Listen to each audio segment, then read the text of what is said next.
El día después de la boda de mi hija, el fotógrafo me envió una memoria USB. Lo que me mostró me dejó claro que tenía que salir de mi casa inmediatamente. La traición era más profunda de lo que jamás podría haber imaginado. Hoy les voy a contar algo que nunca pensé que compartiría. Y si por un segundo esto les suena familiar, solo les pido que le den me gusta a este video y se suscriban. Me ayudará a seguir abriendo mi corazón. Mi nombre es Rosa. Tengo 72 años. Vivo sola en un pequeño departamento de una recámara en la Colonia del Valle, Ciudad de México, donde las paredes son delgadas y las discusiones de los vecinos se filtran como visitantes no deseados. La luz de la mañana se cuela por mis persianas polvorientas, proyectando largas sombras sobre mi piso de linóleo gastado. Mis manos tiemblan ligeramente mientras vierto mi café matutino en la misma taza despostillada que he usado durante 15 años. El silencio en mi departamento es ensordecedor, roto solo por el zumbido distante del tráfico en eje central y la sirena ocasional que me recuerda lo aislada que me he vuelto en esta jungla de concreto. Uso la misma bata azul deslavada cada mañana, la que mi hija Sara me regaló hace 3 Navidades. Es el único regalo de ella que todavía me queda bien. Mi cabello gris siempre está recogido en el mismo chongo suelto, y mis lentes para leer cuelgan de una cadena alrededor de mi cuello como una insignia de mi edad avanzada. El olor del café instantáneo se mezcla con la ligera humedad de la alfombra vieja y el aroma persistente de la vela de lavanda que enciendo cada noche para disimular mi soledad. Mi sala es un altar de recuerdos de los que ya no estoy segura si son reales. Las fotos de la boda adornan mi repisa, sus marcos plateados atrapando la poca luz solar que logra penetrar mis ventanas. Está Sara en su vestido blanco, radiante y hermosa, parada junto a Marcus, su nuevo esposo. Está mi hijo David, viéndose incómodo en su smoking rentado. Y ahí estoy yo, empujada ligeramente a un lado en cada foto grupal, sonriendo esa sonrisa practicada que he perfeccionado durante décadas de pretender que todo está bien. La boda me había llenado de tanta esperanza. Durante meses, había soñado que sería un nuevo comienzo para nuestra familia, que tal vez, finalmente, los años de indiferencia y llamadas olvidadas se derretirían en el calor de la celebración. Había gastado todos mis ahorros de toda la vida en esa boda, 230,000 pesos de mi cuenta de retiro, dinero que había juntado de décadas de trabajar dobles turnos como cuidadora de ancianos, dinero que se suponía era mi red de seguridad. Pero la esperanza es algo peligroso cuando estás desesperada por amor. La mañana después de la boda, me senté en mi cocina, mirando mi teléfono, sin mensajes de texto, sin llamadas, ni siquiera un simple gracias de Sara o David. El silencio se sintió como una bofetada en la cara. Había organizado la cena de ensayo por mi cuenta, pagado los arreglos del vestido de Sara, cubierto el costo de las flores cuando la florista original canceló. Había hecho todo lo que una madre debe hacer, y más. Sin embargo, aquí estaba, sola, rodeada de recuerdos de la boda que nadie quiso llevarse a casa. Fue entonces cuando tocaron a mi puerta. Caminé arrastrando los pies por mi departamento en mis pantuflas gastadas, mis rodillas artríticas protestando con cada paso. Por la mirilla, vi a un joven sosteniendo un sobre Manila. Era el asistente del fotógrafo de la boda. Un muchacho que no podría haber tenido más de 25 años, con ojos amables y una sonrisa de disculpa. «¿Señora Martínez?», preguntó cuando abrí la puerta. «Tengo algo para usted de Jerónimo, el fotógrafo. Me pidió que se lo entregara en persona». Dentro del sobre había una memoria USB y una nota escrita a mano. La nota era breve. «Señora Martínez, había algunas fotos adicionales que no se incluyeron en la colección principal.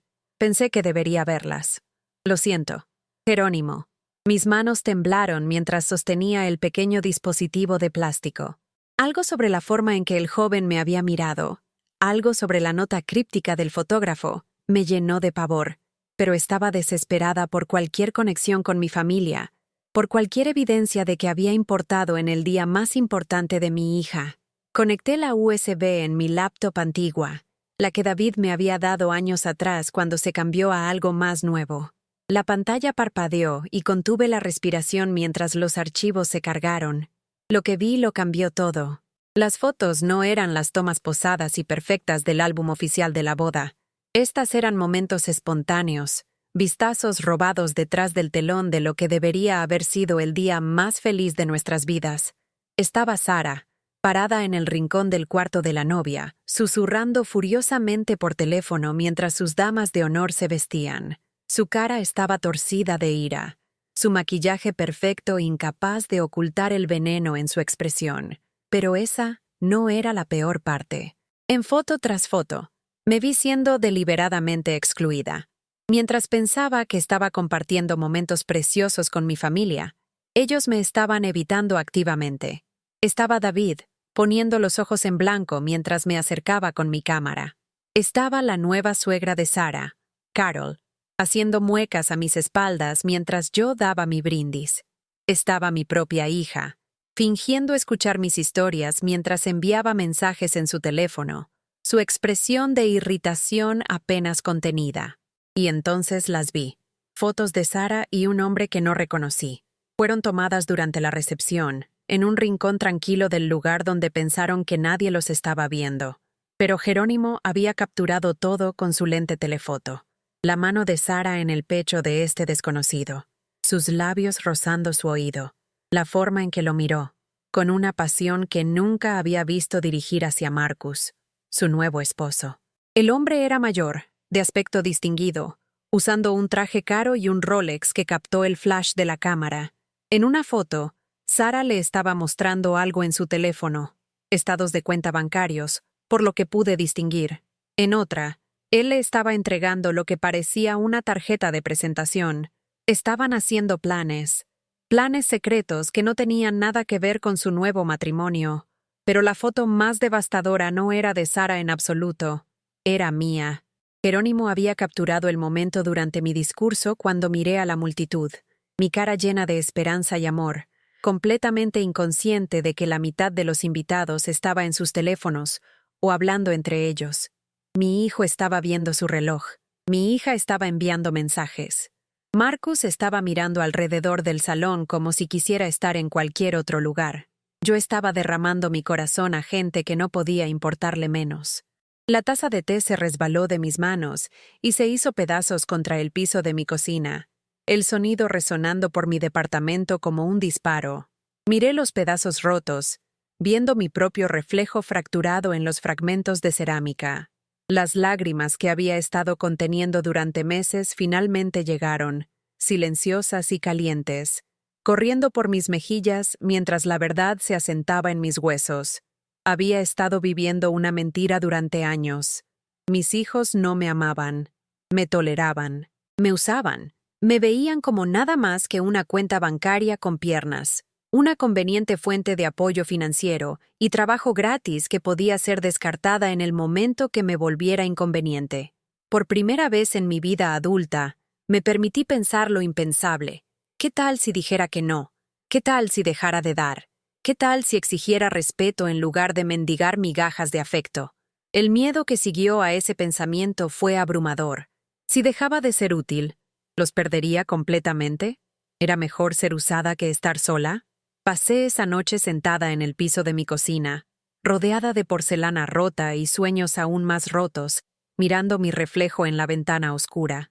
La mujer que me devolvía la mirada estaba cansada, vacía, derrotada, pero en algún lugar de sus ojos vi un destello de algo que no había sentido en años. Ira.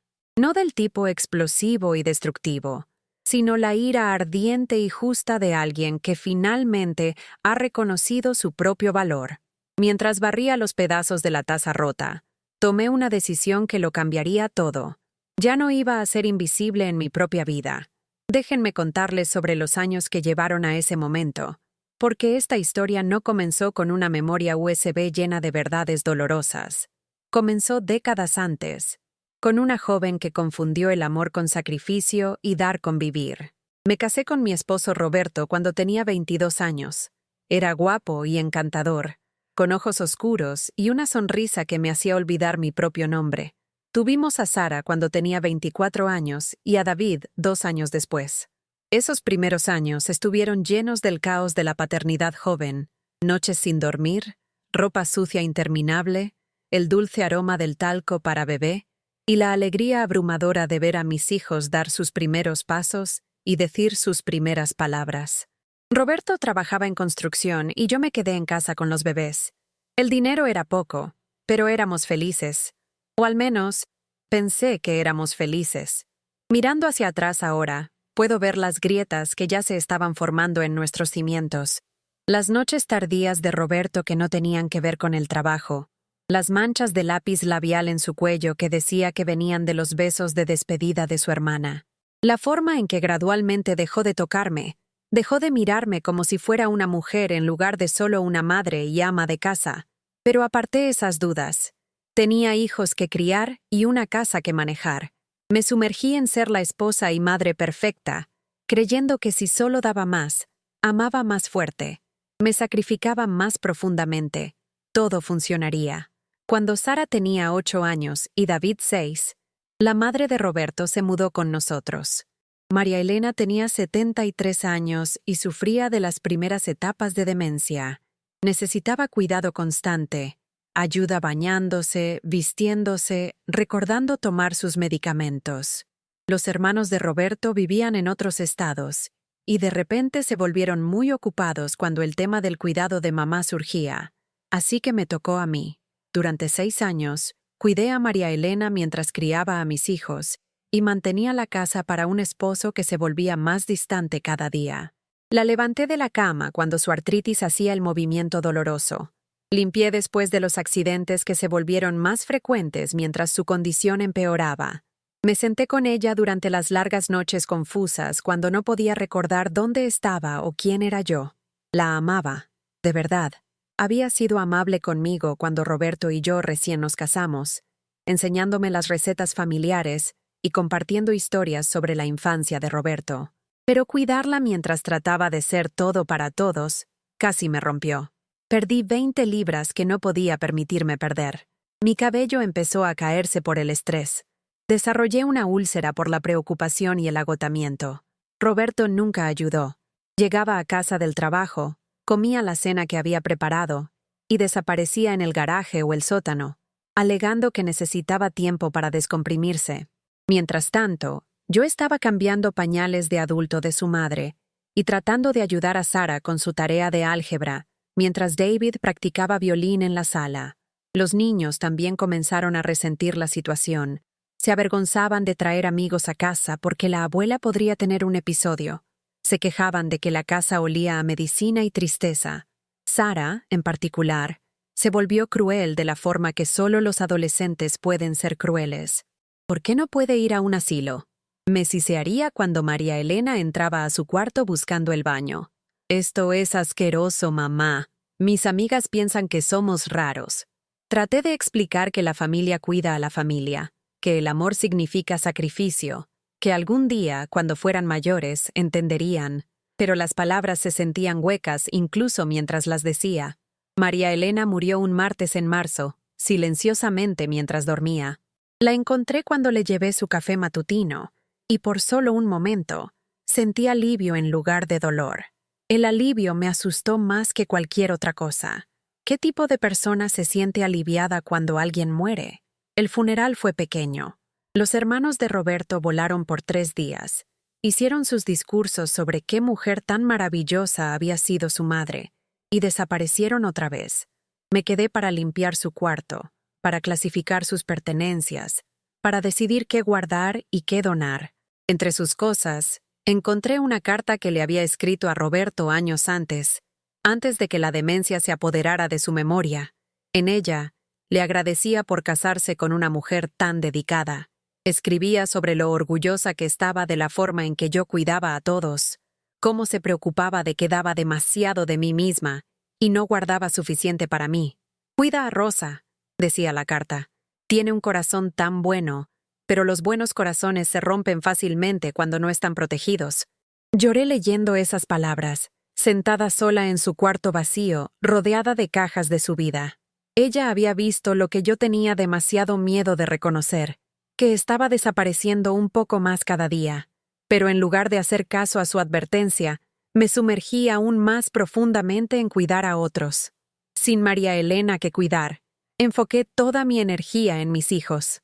Sara tenía 16 años y era hermosa, con mis ojos verdes y el cabello oscuro de Roberto.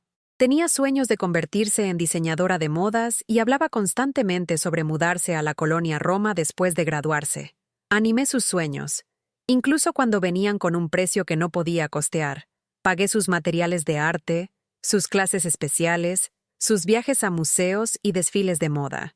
Cuando necesitaba un vestido para el baile de graduación, gasté 4,000 pesos que no teníamos para asegurarme de que se viera perfecta. Cuando quiso tomar un curso de verano en el centro de diseño, tomé turnos extra en el asilo donde había empezado a trabajar para pagarlo. David era más callado, más estudioso. Tocaba viola en la orquesta de la escuela y tenía un don para las matemáticas. También era tímido y luchaba por hacer amigos, lo que me rompía el corazón. Me ofrecí como voluntaria para manejar en todas sus excursiones escolares, chaperoneé bailes escolares donde se sentaba solo y lo escuché practicar su instrumento por horas porque sabía cuánto significaba para él. Pensé que estaba siendo una buena madre. Pensé que el amor significaba decir que sí a todo, pagar por todo, estar disponible para todo. Roberto y yo nos distanciamos más durante estos años. Nuestras conversaciones se volvieron puramente funcionales, horarios, cuentas, logística. Dormíamos en la misma cama, pero nos sentíamos como extraños. Me dije que era normal, que todos los matrimonios pasan por periodos difíciles, que las cosas mejorarían una vez que los niños fueran mayores y tuviéramos más tiempo el uno para el otro. Me estaba mintiendo sobre tantas cosas. La primera grieta en mi negación cuidadosamente construida vino cuando Sara estaba en el último año de preparatoria. Había sido aceptada en el centro de diseño, la escuela de sus sueños, pero la colegiatura era astronómica.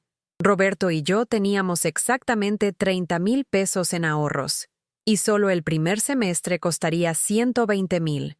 Sugerí que sacara préstamos estudiantiles, empezara en una universidad pública, trabajara medio tiempo para ayudar con los gastos.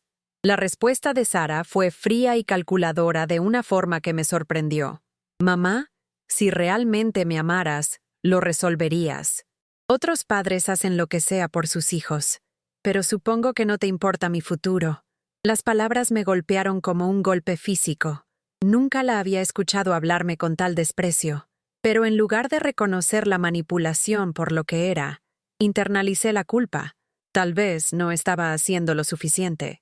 Tal vez era egoísta sugerir que ayudara a pagar su propia educación. Saqué una segunda hipoteca de nuestra casa. Los pagos mensuales aumentaron por 6,000 pesos, dinero que absolutamente no teníamos. Tomé más turnos en el trabajo, a veces trabajando 16 horas al día. Mi cuerpo dolía constantemente.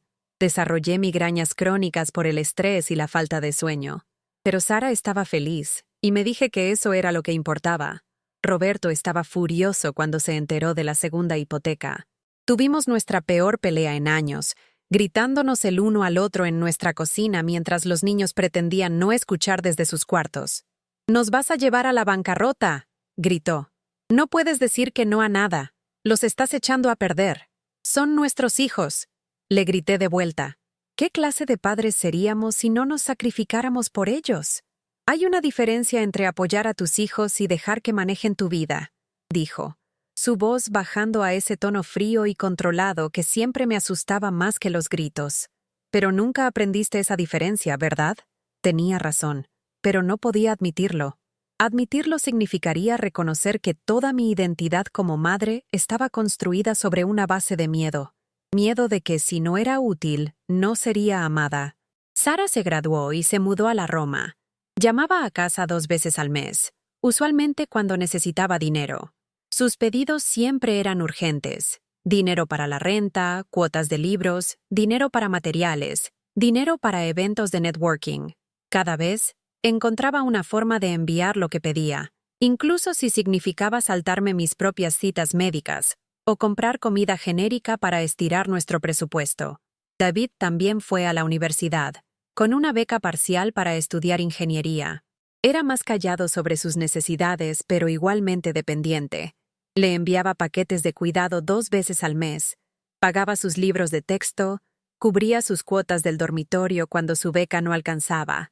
Estaba orgullosa de mis hijos. Eran exitosos, educados, persiguiendo sus sueños, pero me estaba llevando a la bancarrota para hacer posibles esos sueños, y ellos parecían esperarlo como su derecho. Las llamadas telefónicas se volvieron menos frecuentes mientras se establecían en sus vidas adultas. Sara consiguió trabajo en una casa de moda pequeña en La Condesa, aunque apenas pagaba lo suficiente para cubrir su renta. David se graduó y encontró trabajo con una firma de ingeniería en Monterrey. Ambos eran técnicamente adultos, viviendo sus propias vidas, pero aún llamando a mamá cuando necesitaban rescate financiero. Y yo seguía diciendo que sí. Cuando Sara necesitó primer y último mes de renta para un nuevo departamento, envié 30,000 pesos de nuestros ahorros menguantes. Cuando el coche de David se descompuso y necesitaba un reemplazo, confirmé un préstamo e hice los pagos cuando su presupuesto estaba muy ajustado. Cuando Sara decidió que quería iniciar su propia línea de modas y necesitaba capital inicial, liquidé mi cuenta de retiro. 230,000 pesos se fueron en una sola transacción. Roberto me dejó 2 meses después. No hizo una salida grande y dramática. Simplemente llegó a casa del trabajo un martes, empacó 2 maletas y me dijo que no podía verme destruirme más. He tratado de hablarte durante años, dijo, parado en nuestra sala con su maleta en la mano. Pero no escuchas. Piensas que regalar todo te hace una santa, pero solo te hace una víctima. Y ya no puedo estar casado con una víctima. Sus palabras calaron profundo porque en algún lugar adentro sabía que tenía razón, pero para entonces estaba tan metida en el hoyo del martirio que no podía ver una salida. Los niños me necesitaban. ¿Quién sería si no era necesaria? ¿A dónde irás? Pregunté, odiando lo pequeña que sonaba mi voz. A casa de mi hermano en Monterrey. Los papeles del divorcio estarán listos la próxima semana. Y así como así, mi matrimonio de 28 años había terminado. Las reacciones de los niños al divorcio fueron reveladoras. Sara estaba enojada conmigo por alejar a papá. David apenas lo reconoció, como si el matrimonio de sus padres hubiera sido tan irrelevante para su vida, que su fin era solo otro papeleo que archivar. Ninguno de ellos ofreció apoyo emocional. Ninguno de ellos preguntó cómo estaba o si necesitaba algo. Estaban demasiado ocupados con sus propias vidas para notar que la mía se estaba desmoronando. Me mudé de la casa que habíamos compartido por décadas. Roberto se la quedó en el acuerdo de divorcio, a este pequeño departamento en Del Valle, donde aún vivo hoy. La renta era más barata que nuestra hipoteca anterior, pero ahora vivía con un solo ingreso y manteniendo a 2 hijos adultos que aún me veían como una fuente ilimitada de asistencia financiera. Los pedidos nunca pararon. Si acaso, aumentaron después del divorcio. La línea de modas de Sara estaba luchando, así que necesitaba dinero para la renta. David quería regresar a la escuela de posgrado, así que necesitaba asistencia con la colegiatura. Ambos habían aprendido a enmarcar sus pedidos como manipulación emocional. Mamá, si no puedes ayudarme, no sé qué voy a hacer. Se convirtió en la frase favorita de Sara. Funcionaba cada vez. Tomé más trabajo, tomando casos de enfermería privada que requerían que trabajara turnos de noche. Dormía durante el día y trabajaba toda la noche, cuidando pacientes ancianos cuyas familias los habían abandonado al cuidado de extraños.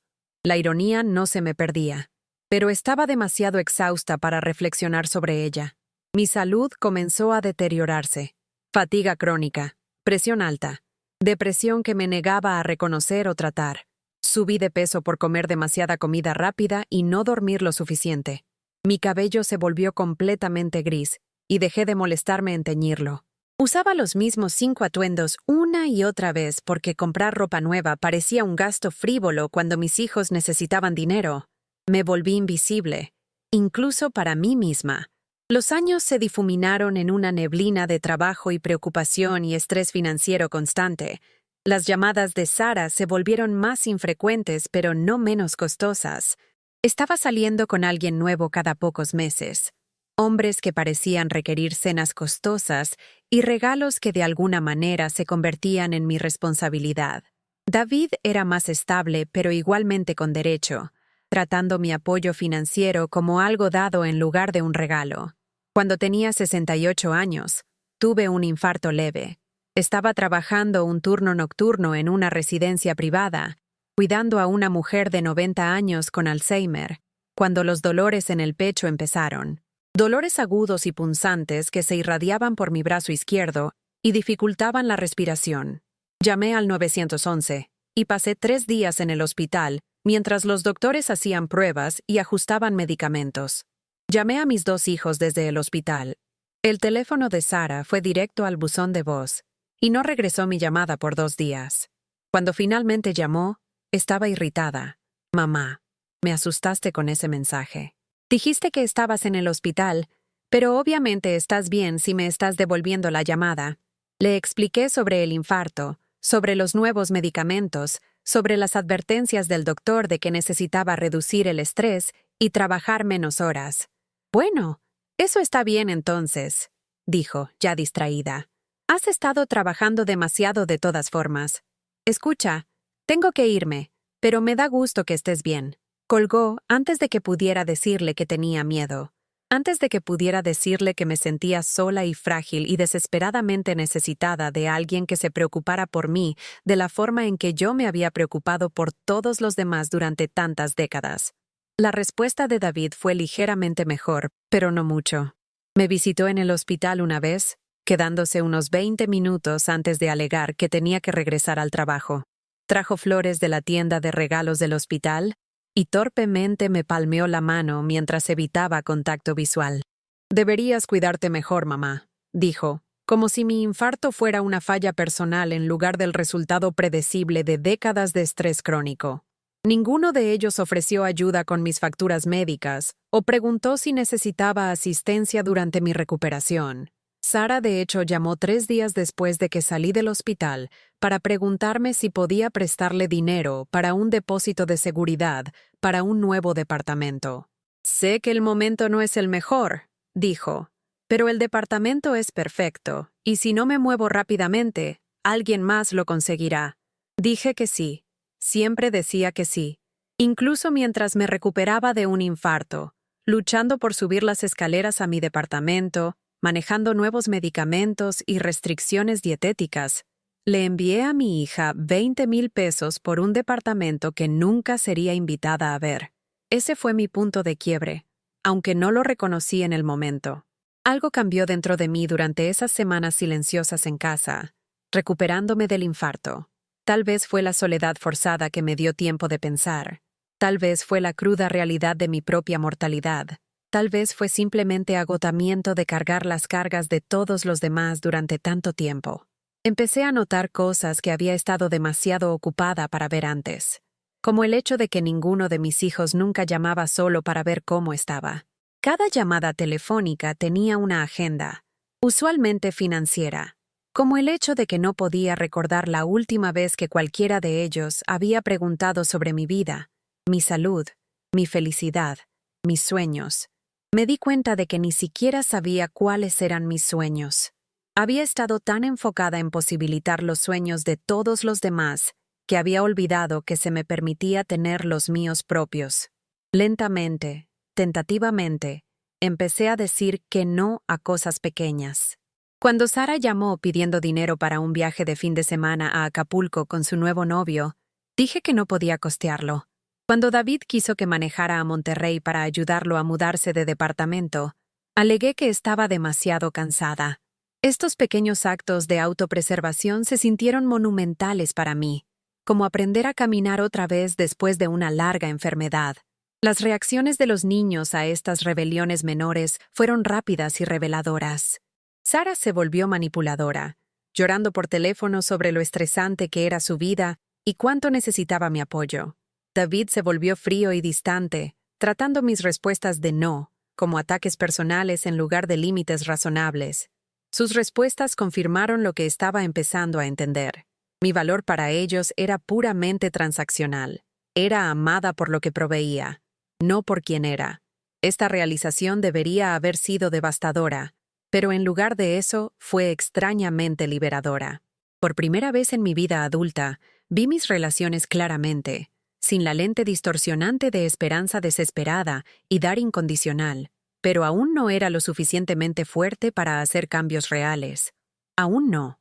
Esa fuerza vendría después, en la forma de una memoria USB llena de fotos de boda que me mostrarían exactamente lo poco que significaba para las personas por las que había sacrificado todo para amar.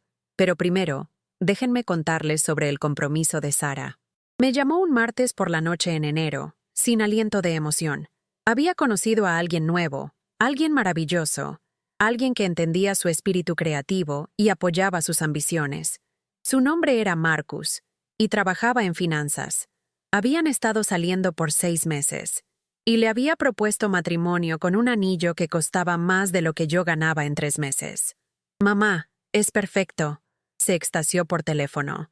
«Es exitoso y estable, y de verdad escucha cuando hablo sobre mis diseños. Queremos casarnos este verano, y queremos que estés ahí». La planeación de la boda comenzó inmediatamente, y desde el principio, estaba claro que esto iba a ser un asunto costoso. Sara siempre había soñado con una boda de cuento de hadas, y Marcus parecía feliz de satisfacer sus fantasías. Hasta cierto punto. «Estamos pensando en algo íntimo pero elegante», explicó Sara durante una de nuestras primeras llamadas de planeación. «Tal vez 100 invitados. Nada demasiado loco, pero definitivamente en algún lugar especial». El lugar que había elegido era una casona histórica en Cuernavaca, que cobraba 150,000 pesos solo por la renta del lugar. El banquete sería otros 200,000. Fotografía, flores, música, decoraciones. La lista de gastos parecía interminable, y el total rápidamente subió hacia los 600,000 pesos. Los padres de Marcus estaban contribuyendo 200,000 pesos. Sara y Marcus juntos habían ahorrado unos 150,000. Eso dejaba un déficit de 250,000 pesos, y Sara me miró con ojos expectantes. «Mamá, sé que es mucho, pero este es mi día de boda. Es el día más importante de mi vida. No puedo tener una ceremonia barata y corriente. ¿Qué pensaría la gente? ¿Qué pensaría la gente?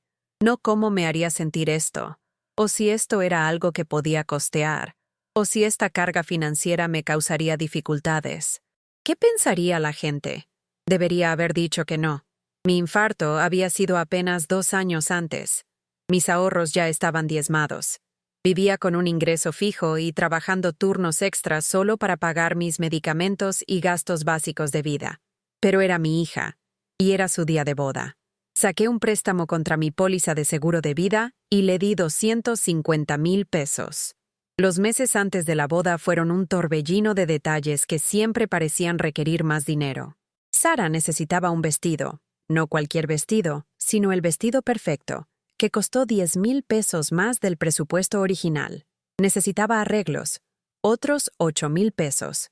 Decidió que quería un fotógrafo diferente a última hora, otros 20,000 pesos. Cada pedido venía con chantaje emocional envuelto en emoción. «Mamá, esto es tan importante para mí. Sé que entiendes cuánto significa esto para mí. Eres la única que siempre ha estado ahí para mí». Escribí cheque tras cheque, cada uno encogiendo mi base financiera ya precaria. La cena de ensayo era mi responsabilidad, según la tradición. Sara eligió un restaurante en Polanco que se especializaba en cocina orgánica de la granja a la mesa. Para 35 personas, la cuenta fue de 45,000 pesos. La pagué con una tarjeta de crédito porque ya no tenía tanto efectivo disponible. A través de todo esto, David permaneció mayormente ausente del proceso de planeación de la boda. Fue incluido como padrino, pero parecía ver todo el asunto con la misma tolerancia desapegada que había mostrado hacia la mayoría de eventos familiares desde la universidad. Asistiría porque la convención social lo requería, pero no estaba emocionalmente invertido en el proceso. Marcus parecía un joven lo suficientemente agradable, aunque algo sobre él me hacía sentir vagamente incómoda.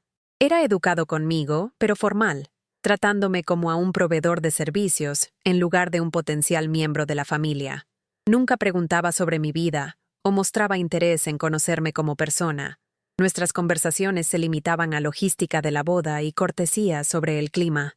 Su familia era adinerada, dinero viejo de las lomas, con una casa de verano en Valle de Bravo y conexiones a círculos sociales que nunca había imaginado. Su madre, Carol, era una mujer delgada y elegante que hablaba con el tipo de acento cultivado que sugería escuelas privadas y clubes de campo.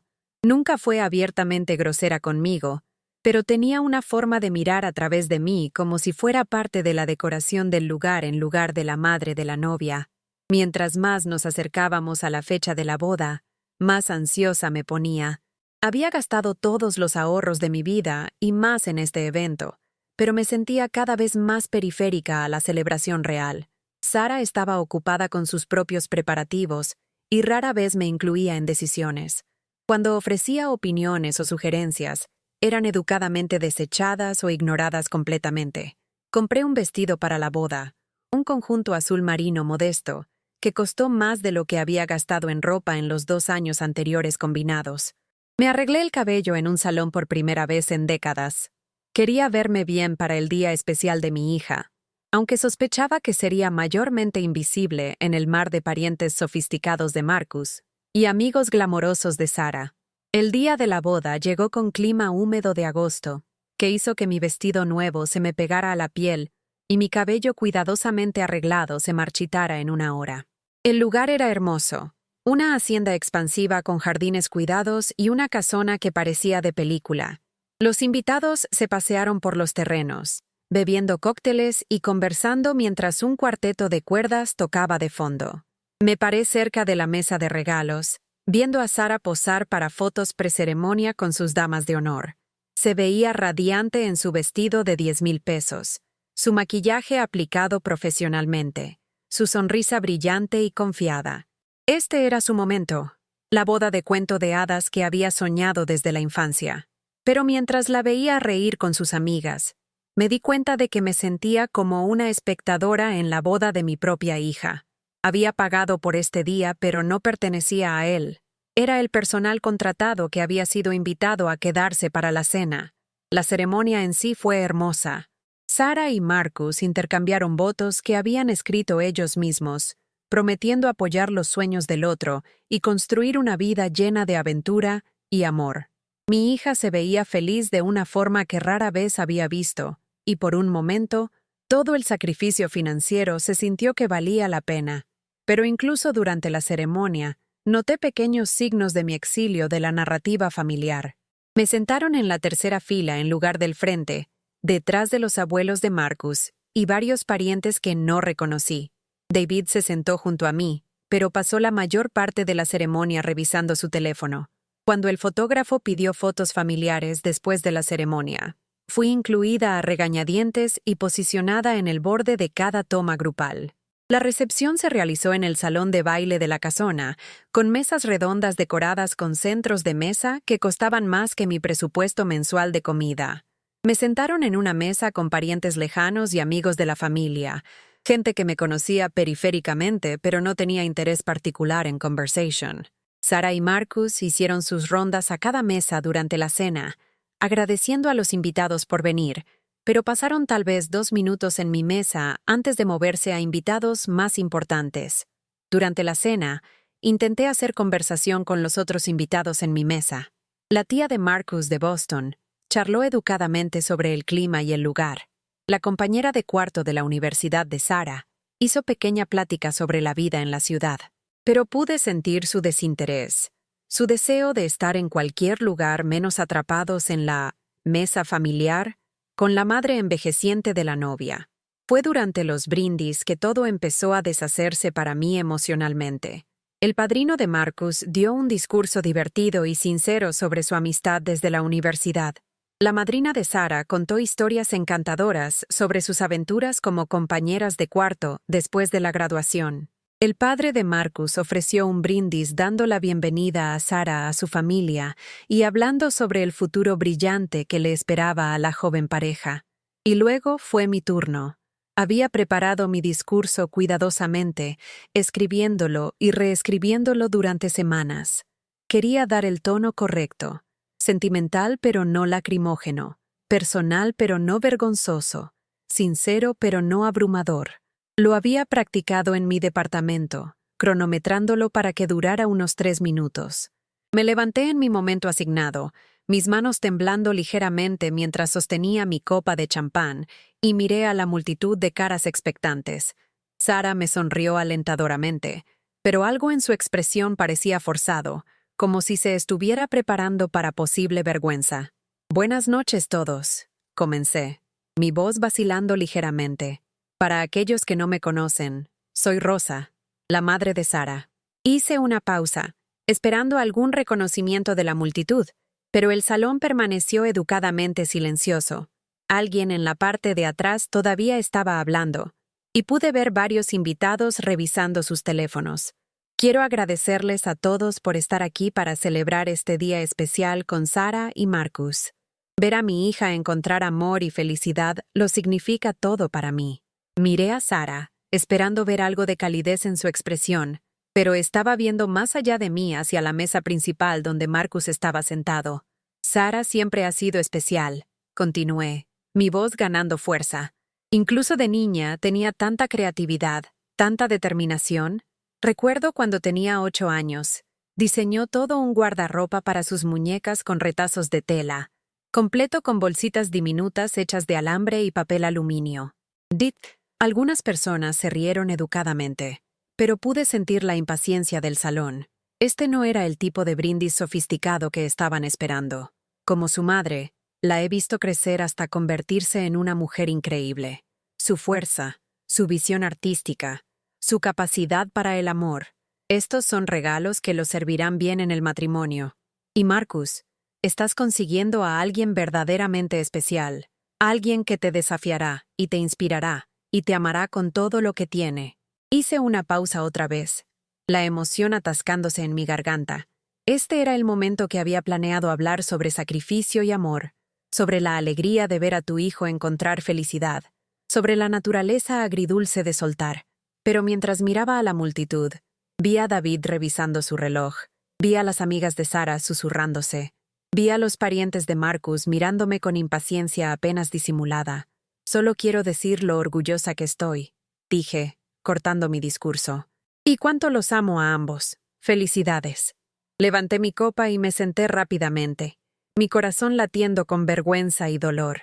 El aplauso fue educado pero breve, y la conversación se reanudó inmediatamente como si nada hubiera pasado.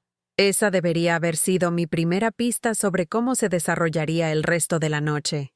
El baile comenzó después de la cena, y observé desde mi mesa mientras Sara y Marcus compartían su primer baile como esposos. Se veían hermosos juntos, perdidos en su propio mundo de felicidad y amor nuevo. Otras parejas se unieron en la pista de baile, y eventualmente la fiesta se movió a toda marcha, con música que era demasiado alta para Conversation y demasiado contemporánea para mi gusto. Traté de permanecer parte de la celebración, pero me sentí cada vez más como un fantasma embrujando la fiesta de alguien más. Los jóvenes se agruparon, riendo y bailando y tomándose selfies. Los invitados mayores se encontraron e hicieron sus propios círculos de conversación, pero yo no encajaba en ningún grupo. Era demasiado vieja para la multitud joven y demasiado desconocida para los invitados mayores. Alrededor de las 10, decidí irme. Sara estaba ocupada bailando con sus amigas de la universidad, y no quería interrumpir su felicidad con una despedida que podría sentirse como una obligación. Recogí mi bolsa de mi mesa y me dirigí hacia la salida. Estaba caminando por el vestíbulo cuando la madre de Marcus, Carol, me interceptó. «Rosa, ¿te vas tan temprano?», preguntó, aunque su tono sugería que no estaba particularmente preocupada por mi partida. «Ha sido un día largo», dije, tratando de mantener mi voz ligera. «Y ya no soy muy de desveladas». «Bueno, gracias por todo lo que hiciste para hacer especial el día de hoy», dijo, sus palabras educadas pero huecas. «Sé que Sara aprecia toda tu ayuda». «Ayuda». Eso era para ella. La ayuda. «Fue mi placer», respondí, aunque las palabras sabían amargas. «Es mi hija, por supuesto. Bueno, maneja con cuidado». Y eso fue todo. Sin invitación a mantenernos en contacto, sin sugerencia de que podríamos volvernos amigas ahora que nuestros hijos estaban casados, sin reconocimiento de que ahora estábamos conectadas por más que el evento de esta noche. Caminé sola a mi coche, mis pies doliendo en mis zapatos nuevos, el sonido de música y risa desvaneciéndose detrás de mí. Mientras manejé de vuelta a Del Valle por el tráfico nocturno, repasé la noche en mi mente, tratando de entender por qué me sentía tan vacía en lugar de feliz. Mi hija se había casado con un buen hombre. La boda había sido hermosa. Todo había salido según el plan. Entonces, ¿por qué sentía que acababa de asistir al evento de un extraño en lugar del día más importante de la vida de mi hija? Llegué a mi departamento después de medianoche, exhausta y emocionalmente agotada. Colgué mi vestido caro y me quité mi maquillaje profesional, mirándome en el espejo del baño. La cara que me devolvía la mirada estaba cansada y triste, envejecida más allá de mis años por el estrés y la decepción. Había gastado 230,000 pesos que no podía costear para darle a mi hija la boda de sus sueños. Había organizado una cena de ensayo para gente que apenas reconoció mi existencia. Había dado un discurso a un salón lleno de gente que no podía esperar a que dejara de hablar. ¿Y para qué? Me hice una taza de té y me senté en mi mesa de cocina, aún usando la combinación que había usado bajo mi vestido, demasiado cansada para cambiarme a mi camisón. El departamento se sentía más pequeño y solitario que nunca después de la grandeza del lugar de la boda. El silencio era opresivo después de horas de música y conversación. Fue entonces cuando me permití admitir la verdad que había estado evitando toda la noche. Me había sentido más sola en la boda de mi hija de lo que me sentía sentada por mí misma en mi departamento vacío. La mañana siguiente trajo esa sensación hueca que mencioné al principio de esta historia. Desperté con dolor de cabeza por demasiado vino y no suficiente sueño, mi cuerpo rígido de estar sentada en sillas incómodas y forzando sonrisas por horas. Hice café y me senté en mi cocina, esperando llamadas telefónicas que no llegaron. Esperaba que Sara llamara agradeciéndome otra vez, tal vez compartiendo algunos detalles finales sobre la noche que me había perdido. Esperaba que David se reportara y preguntara cómo me sentía después del día largo. Esperaba que alguien reconociera que había sido parte de algo importante. Pero mi teléfono permaneció silencioso. El silencio se extendió por la mañana y hacia la tarde. Traté de mantenerme ocupada, lavando ropa y limpiando mi departamento, pero mis pensamientos seguían regresando a la boda. Me encontré repasando conversaciones y analizando interacciones, buscando señales de que había importado más de lo que sentí. Fue entonces cuando tocaron a mi puerta. Y todo cambió. El asistente del fotógrafo de la boda parado en mi pasillo, sosteniendo ese sobre Manila que destrozaría cualquier ilusión que aún me aferrara sobre mi relación con mis hijos. Adentro estaba la memoria USB que contenía más que fotografías. Contenía evidencia de una verdad que había estado demasiado esperanzada para ver.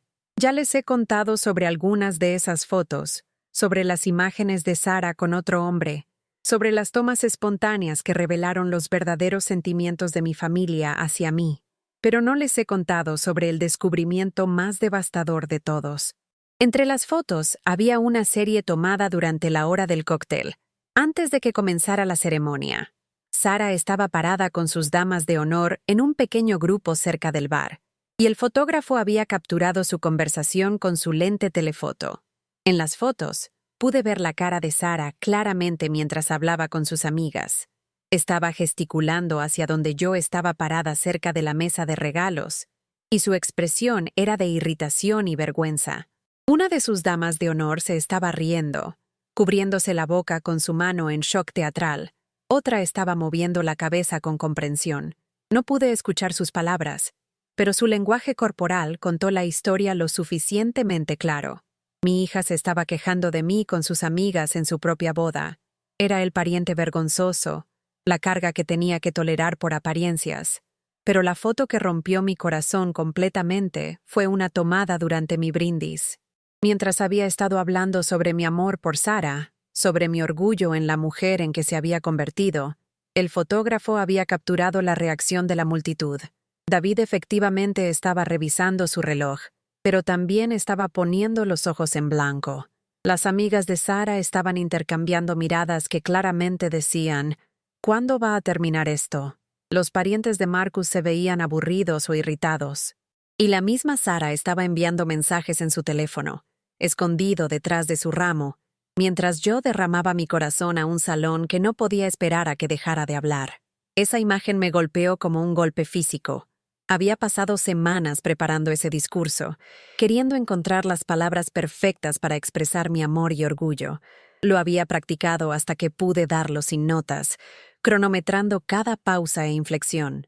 Era mi momento para reconocer públicamente la alegría de ser la madre de Sara, para compartir sus logros con la gente que le importaba. Y ella había estado enviando mensajes mientras yo hablaba. Me senté en mi mesa de cocina por horas, haciendo clic en foto tras foto, forzándome a ver la verdad que había estado evitando durante años. En cada toma grupal familiar, estaba posicionada en el borde, fácilmente recortada si era necesario.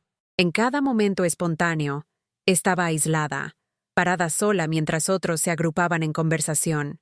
Las fotos contaron una historia sobre una boda donde la madre de la novia había pagado por todo, pero no pertenecía a nada. Pero las fotos de Sara con el hombre misterioso me persiguieron más. Esto no era una conversación casual entre conocidos. Esto era íntimo, secreto, cargado de historia y planes futuros. Sara se había casado esa tarde, pero ya estaba haciendo arreglos con alguien más. ¿Quién era él? ¿Cuánto tiempo se habían conocido? ¿Y qué tenían que ver esos estados de cuenta en su teléfono con su relación? Me di cuenta de que realmente no conocía a mi hija en absoluto.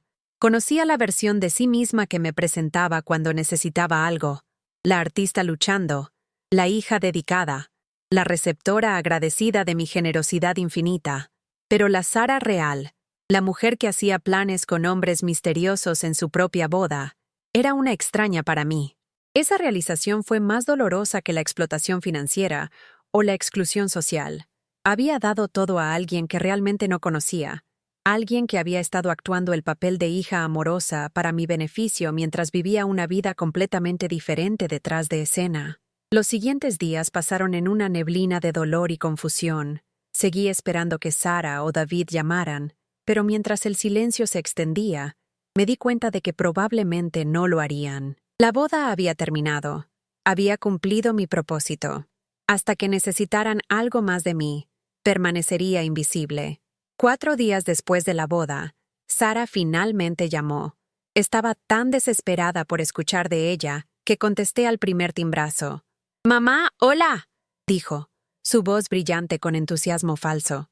Perdón por no haber llamado antes. La planeación de la luna de miel ha estado loca, y Marcus y yo hemos estado tan ocupados con las tarjetas de agradecimiento y estableciéndonos. «¿Cómo estuvo la noche de bodas?», pregunté, aunque la pregunta se sintió hueca dado lo que había visto en las fotografías. «Oh, perfecta, justo perfecta. Todos dijeron que fue la boda más hermosa que habían visto. Y tu brindis fue tan dulce, mamá. Realmente sincero. Dulce, sincero. El tipo de cumplidos vacíos que le das a alguien cuyos sentimientos quieres manejar en lugar de involucrar honestamente. Me da gusto que lo disfrutaste», dije, probando para ver si notaría la plenitud en mi voz. «Escucha, mamá. Quería llamar porque Marcus y yo hemos estado hablando sobre la luna de miel, y nos dimos cuenta de que estamos un poco cortos de dinero para gastos. Ya sabes lo caro que es todo en Europa. Me preguntaba si tal vez podrías ayudarnos con un poquito de dinero extra. Nada mayor. Tal vez unos 30,000. 30,000 pesos. Para dinero de gastos.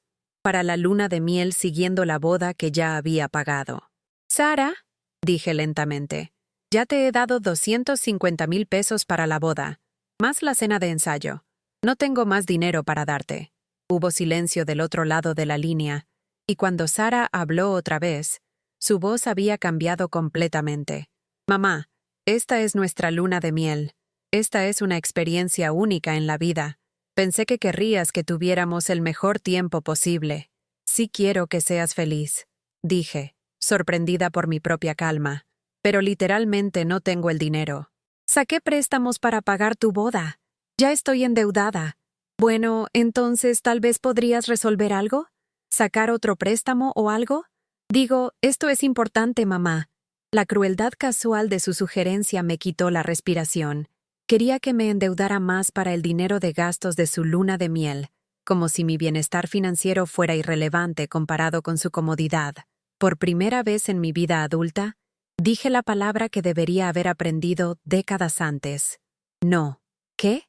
No, Sara. No puedo. No lo haré.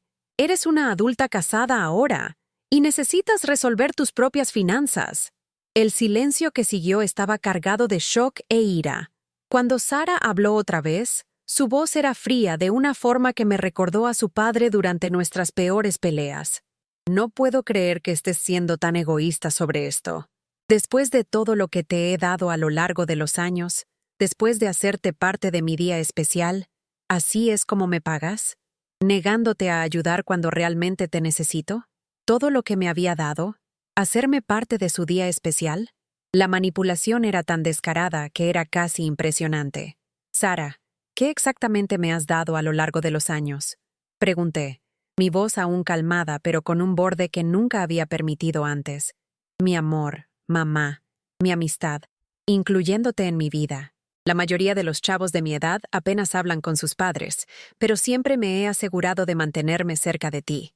¿Y ahora vas a tirar eso por unos miles de pesos? Mi amor, mi amistad, incluyéndote en mi vida. Como si esos fueran regalos que me había otorgado en lugar del vínculo natural entre madre e hijo. Como si mantener una relación conmigo fuera un favor que había hecho en lugar de una conexión mutua construida a lo largo de décadas de historia. Tengo que irme, dije, mi voz empezando a temblar de ira. Mamá, no cuelgues. Hablemos de esto razonablemente. Estoy segura de que podemos resolver algo. No hay nada que resolver. Estás casada ahora, Sara. Eres una adulta. Es hora de actuar como una. Colgué antes de que pudiera responder, mis manos temblando mientras dejé el teléfono. Nunca le había hablado a mi hija de esa forma antes. Nunca le había negado nada que realmente quería. Nunca había trazado una línea que no pudiera cruzar. Se sintió aterrador y liberador al mismo tiempo. En una hora, mi teléfono estaba sonando otra vez. Esta vez era David, lo que me sorprendió. Rara vez iniciaba llamadas a menos que necesitara algo específico. ¿Mamá? Acabo de hablar con Sara. Está realmente molesta. Por supuesto que había llamado a David. Probablemente estaba llamando a todos los que se le ocurrían para construir un caso contra mí, para enmarcar mi negativa como irrazonable y cruel. Estoy segura de que lo está, dije. Dijo que te negaste a ayudar con la luna de miel. Eso no suena como tú. No sonaba como yo. Durante 48 años, había sido la persona que decía sí a todo, que sacrificaba sus propias necesidades por la comodidad de todos los demás, que compraba amor con dinero y agotamiento. Tal vez no me conoces tan bien como piensas, dije. Mira, mamá, no quiero meterme en esto, pero Sara tiene razón. Siempre has estado ahí para nosotros cuando te hemos necesitado. ¿Por qué eliges ahora ser difícil? Difícil. En eso se había convertido defenderme a mí misma en sus ojos. Ser difícil. David, ¿cuándo fue la última vez que me llamaste solo para ver cómo estaba? ¿Qué tiene que ver eso con nada? ¿Cuándo fue la última vez que alguno de ustedes preguntó por mi salud, mis finanzas, mi felicidad? ¿Cuándo fue la última vez que les importó mi bienestar en lugar de lo que podía hacer por ustedes? Eso no es justo, mamá. Nos importas. Pero esto es sobre la luna de miel de Sara. No, dije, mi voz volviéndose más fuerte. Esto es sobre respeto, y estoy cansada de no recibir ninguno. También le colgué a él. La casa se sintió diferente esa noche, más silenciosa, pero no de la forma opresiva a la que estaba acostumbrada. Este era un silencio productivo, el tipo que viene cuando dejas de llenar el silencio con intentos desesperados de complacer a gente que no aprecia tus esfuerzos. Pero la paz no duró mucho. La mañana siguiente trajo una serie de mensajes de texto de ambos hijos que revelaron cuánto habían dado por sentado mi cumplimiento. De Sara. Mamá, he estado pensando en nuestra conversación de ayer, y me doy cuenta de que probablemente solo estás estresada por el dinero. Entiendo eso, pero Marcus y yo encontramos una solución. Podemos tomar una luna de miel más pequeña ahora, y puedes ayudarnos a planear un viaje más grande para nuestro primer aniversario. Así tienes tiempo de ahorrar, y nosotros igual tenemos nuestras vacaciones especiales. ¿Ves? Problema resuelto. De David. Mamá, Sara me contó más sobre la situación. Creo que estás siendo un poquito irrazonable, pero entiendo que estés preocupada por las finanzas. Aquí tienes una idea. ¿Qué tal si yo cofiemo un préstamo para ayudar a Sara y Marcus? Así técnicamente no estás tomando más deuda tú misma, pero igual puedes ayudar a la familia. Avísame qué opinas. Ambos mensajes trataron mi no como un obstáculo temporal por el que trabajar en lugar de un límite legítimo que respetar. Ningún hijo había considerado la posibilidad de que pudiera haber dicho en serio lo que dije, que pudiera estar seria sobre cambiar la dinámica de nuestra relación. No respondí a ningún texto. Para la noche, mi teléfono estaba sonando con llamadas de Sara que no contesté. Dejó mensajes de voz que se volvieron cada vez más frenéticos y manipulativos. Mamá, no entiendo qué te ha dado. Esto no es para nada como tú. ¿Estás teniendo algún tipo de problema de salud? Tal vez deberías ver a un doctor. Por favor, llámame. Mamá, Marcus y yo estamos realmente preocupados por ti. Estás actuando tan raro. Si estás pasando por algún tipo de crisis de salud mental, podemos ayudarte a encontrar recursos. Pero no puedes simplemente cortar a tu familia así. Mamá, está bien. Si no quieres ayudar con la luna de miel, como sea. Pero al menos llámame para saber que estás bien. Este trato silencioso es realmente dañino e inmaduro. Crisis de salud mental. Inmaduro. Comportamiento extraño. Mi negativa a ser explotada financieramente había sido reenmarcada como evidencia de que algo estaba mal conmigo, en lugar de reconocimiento de que algo estaba mal con nuestra relación. En la tercera noche después de nuestra pelea, tomé una decisión que habría parecido imposible solo una semana antes.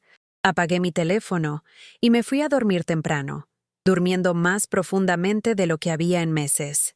La mañana siguiente, manejé a un banco en Polanco y me reuní con un asesor financiero sobre mi situación de deuda. Aprendí lo precaria que se había vuelto mi posición, los préstamos contra mi póliza de seguro de vida, la deuda de tarjeta de crédito de la cena de ensayo, la segunda hipoteca que había sacado años antes para la colegiatura de Sara.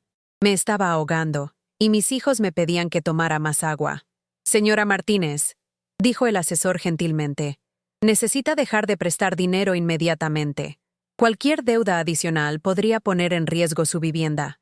Está a 3 meses de no poder hacer su renta si sus gastos continúan a este nivel. 3 meses. Estaba a 3 meses de quedarme sin hogar, y mi hija quería dinero de gastos para su luna de miel europea. Esa tarde, llamé a una clínica de asistencia legal en Del Valle que se especializaba en ley para personas mayores. Necesitaba entender mis derechos, mis opciones y cómo proteger lo poco que me quedaba de mayor agotamiento.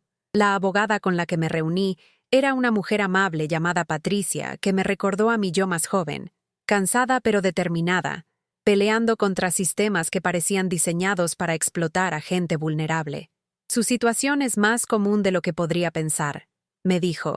Hijos adultos que ven a sus padres envejeciendo como una fuente de apoyo financiero, en lugar de personas que merecen respeto y cuidado. La buena noticia es que aún tiene opciones. La mala noticia es que ejercer esas opciones probablemente será emocionalmente doloroso. Me ayudó a entender cuáles deudas estaban aseguradas y cuáles no, cómo proteger mi departamento de acreedores, y qué pasos legales podía tomar para prevenir abuso financiero futuro. Lo más importante, dijo, es dejar de darles dinero inmediatamente. Sé que es difícil cuando son tus hijos, pero no puedes prenderte fuego para mantener caliente a otra gente. No puedes prenderte fuego para mantener caliente a otra gente. Esa frase se me pegó mientras viajé en el metro de regreso a Del Valle. Me había estado prendiendo fuego por décadas, lentamente quemando mi salud, mis finanzas, mi sentido de identidad, todo para proveer calor para gente que nunca siquiera notó que me estaba convirtiendo en cenizas. Pero los fuegos se pueden apagar. Y de las cenizas, a veces algo más fuerte vuelve a crecer. Ese fin de semana, hice algo que no había hecho en años. Fui al Museo de Antropología sola. Tomé el metro a Chapultepec, pagué la cuota de admisión y pasé horas vagando por galerías llenas de cosas hermosas creadas por gente que había derramado sus almas en su trabajo. Me paré frente a artefactos que habían sobrevivido por siglos, sobreviviendo a los artistas que los crearon y a los mecenas que los comisionaron. Pensé sobre legado y propósito, y qué significa crear algo significativo con tu vida. En mi bolsa cargaba una pequeña libreta donde escribí pensamientos y observaciones, algo que no había hecho desde la preparatoria. El acto de poner pluma al papel, de capturar mis propios pensamientos y reacciones, se sintió revolucionario después de décadas de solo expresarme en servicio a otros. Para cuando regresé a Del Valle esa noche, algo había cambiado fundamentalmente dentro de mí. Aún estaba herida y enojada por el comportamiento de Sarah y David, pero ya no me sentía devastada por ello. Su rechazo dolía, pero ya no se sentía como una sentencia de muerte. Estaba descubriendo que podía existir sin su aprobación. El lunes por la mañana trajo otra llamada telefónica de Sarah, pero esta vez su tono había cambiado completamente. «Mamá, he estado hablando con Marcus y algunos amigos sobre nuestra situación, y creo que ha habido un malentendido. Nunca quise sonar demandante sobre el dinero de la luna de miel. Solo estaba emocionada, y tal vez no me expresé bien. Esta era una nueva estrategia. Reenmarcar sus demandas como mala comunicación en lugar de reconocer el problema fundamental en nuestra relación. Hemos decidido tomar una luna de miel más pequeña después de todo», continuó. «Tal vez solo un fin de semana largo en Acapulco en lugar de Europa. Así no tienes que preocuparte por lo del dinero». Lo del dinero. Como si mi agotamiento financiero fuera un inconveniente menor en lugar del resultado de décadas de explotación. «Qué bueno», dije neutral, sin compromiso. Y estaba pensando que tal vez podríamos juntarnos todos para cenar este fin de semana. Tú, yo, Marcus y David. Solo familia, ¿sabes? No hemos hecho eso en un tiempo. Solo familia. La implicación siendo que todos éramos igualmente responsables por la distancia que había crecido entre nosotros, que este era un problema mutuo que requería una solución mutua. «No creo», dije. «¿Qué? ¿Por qué no?» «Porque no creo que entiendas cuál es el problema real, Sarah. Y hasta que lo hagas, juntarnos para cenar no va a resolver nada. Entonces explícamelo, mamá. Dime qué no estoy entendiendo». Este era el momento para el que había estado preparándome inconscientemente toda mi vida adulta. La conversación donde finalmente dije la verdad en lugar de manejar la comodidad de todos los demás. «El problema no es el dinero de la luna de miel», dije. «El problema es que solo me llamas cuando necesitas algo. El problema es que me tratas como un proveedor de servicios en lugar de una persona. El problema es que me he estado matando trabajando para pagar tus sueños mientras nunca has preguntado por los míos». «Eso no es cierto», dijo, pero su voz carecía de convicción. «¿Cuándo fue la última vez que preguntaste cómo estoy financieramente? ¿Cuándo fue la última vez que preguntaste por mi salud?», continué. «¿Cuándo fue la última vez que llamaste solo para platicar, sin necesitar dinero o ayuda o algún problema resuelto?» El silencio del otro lado de la línea se extendió lo suficiente para que me preguntara si había colgado. «Mamá», finalmente dijo, y por primera vez en años sonaba como la niñita que solía ser. «No me di cuenta. Digo, siempre asumí que estabas bien. Nunca dijiste que estabas luchando. No debería tener que suplicar por tu atención y cuidado, Sarah. Soy tu madre, no tu empleada. Lo sé. Por supuesto que lo sé. Pero siempre has sido tan fuerte, tan capaz. Siempre has manejado todo. Supongo que nunca pensé en lo que te costaba». Esto era lo más cercano a un reconocimiento que había recibido de cualquiera de mis hijos, pero no era suficiente. Reconocer un problema no es lo mismo que tomar responsabilidad por él o comprometerse a cambiar. «¿Qué quieres que haga?», preguntó, y pude escuchar lágrimas en su voz. «Quiero que pienses en quién eres cuando no me estás pidiendo algo», dije. «Quiero que consideres si realmente me conoces como persona o solo como una fuente de apoyo. Y quiero que decidas si estás interesada en tener una relación real conmigo o solo mantener una transaccional».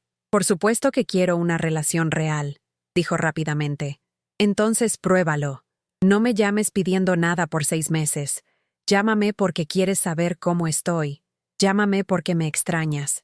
Llámame porque tienes algo interesante que compartir. Pero no me llames porque necesitas dinero o ayuda o soluciones a tus problemas».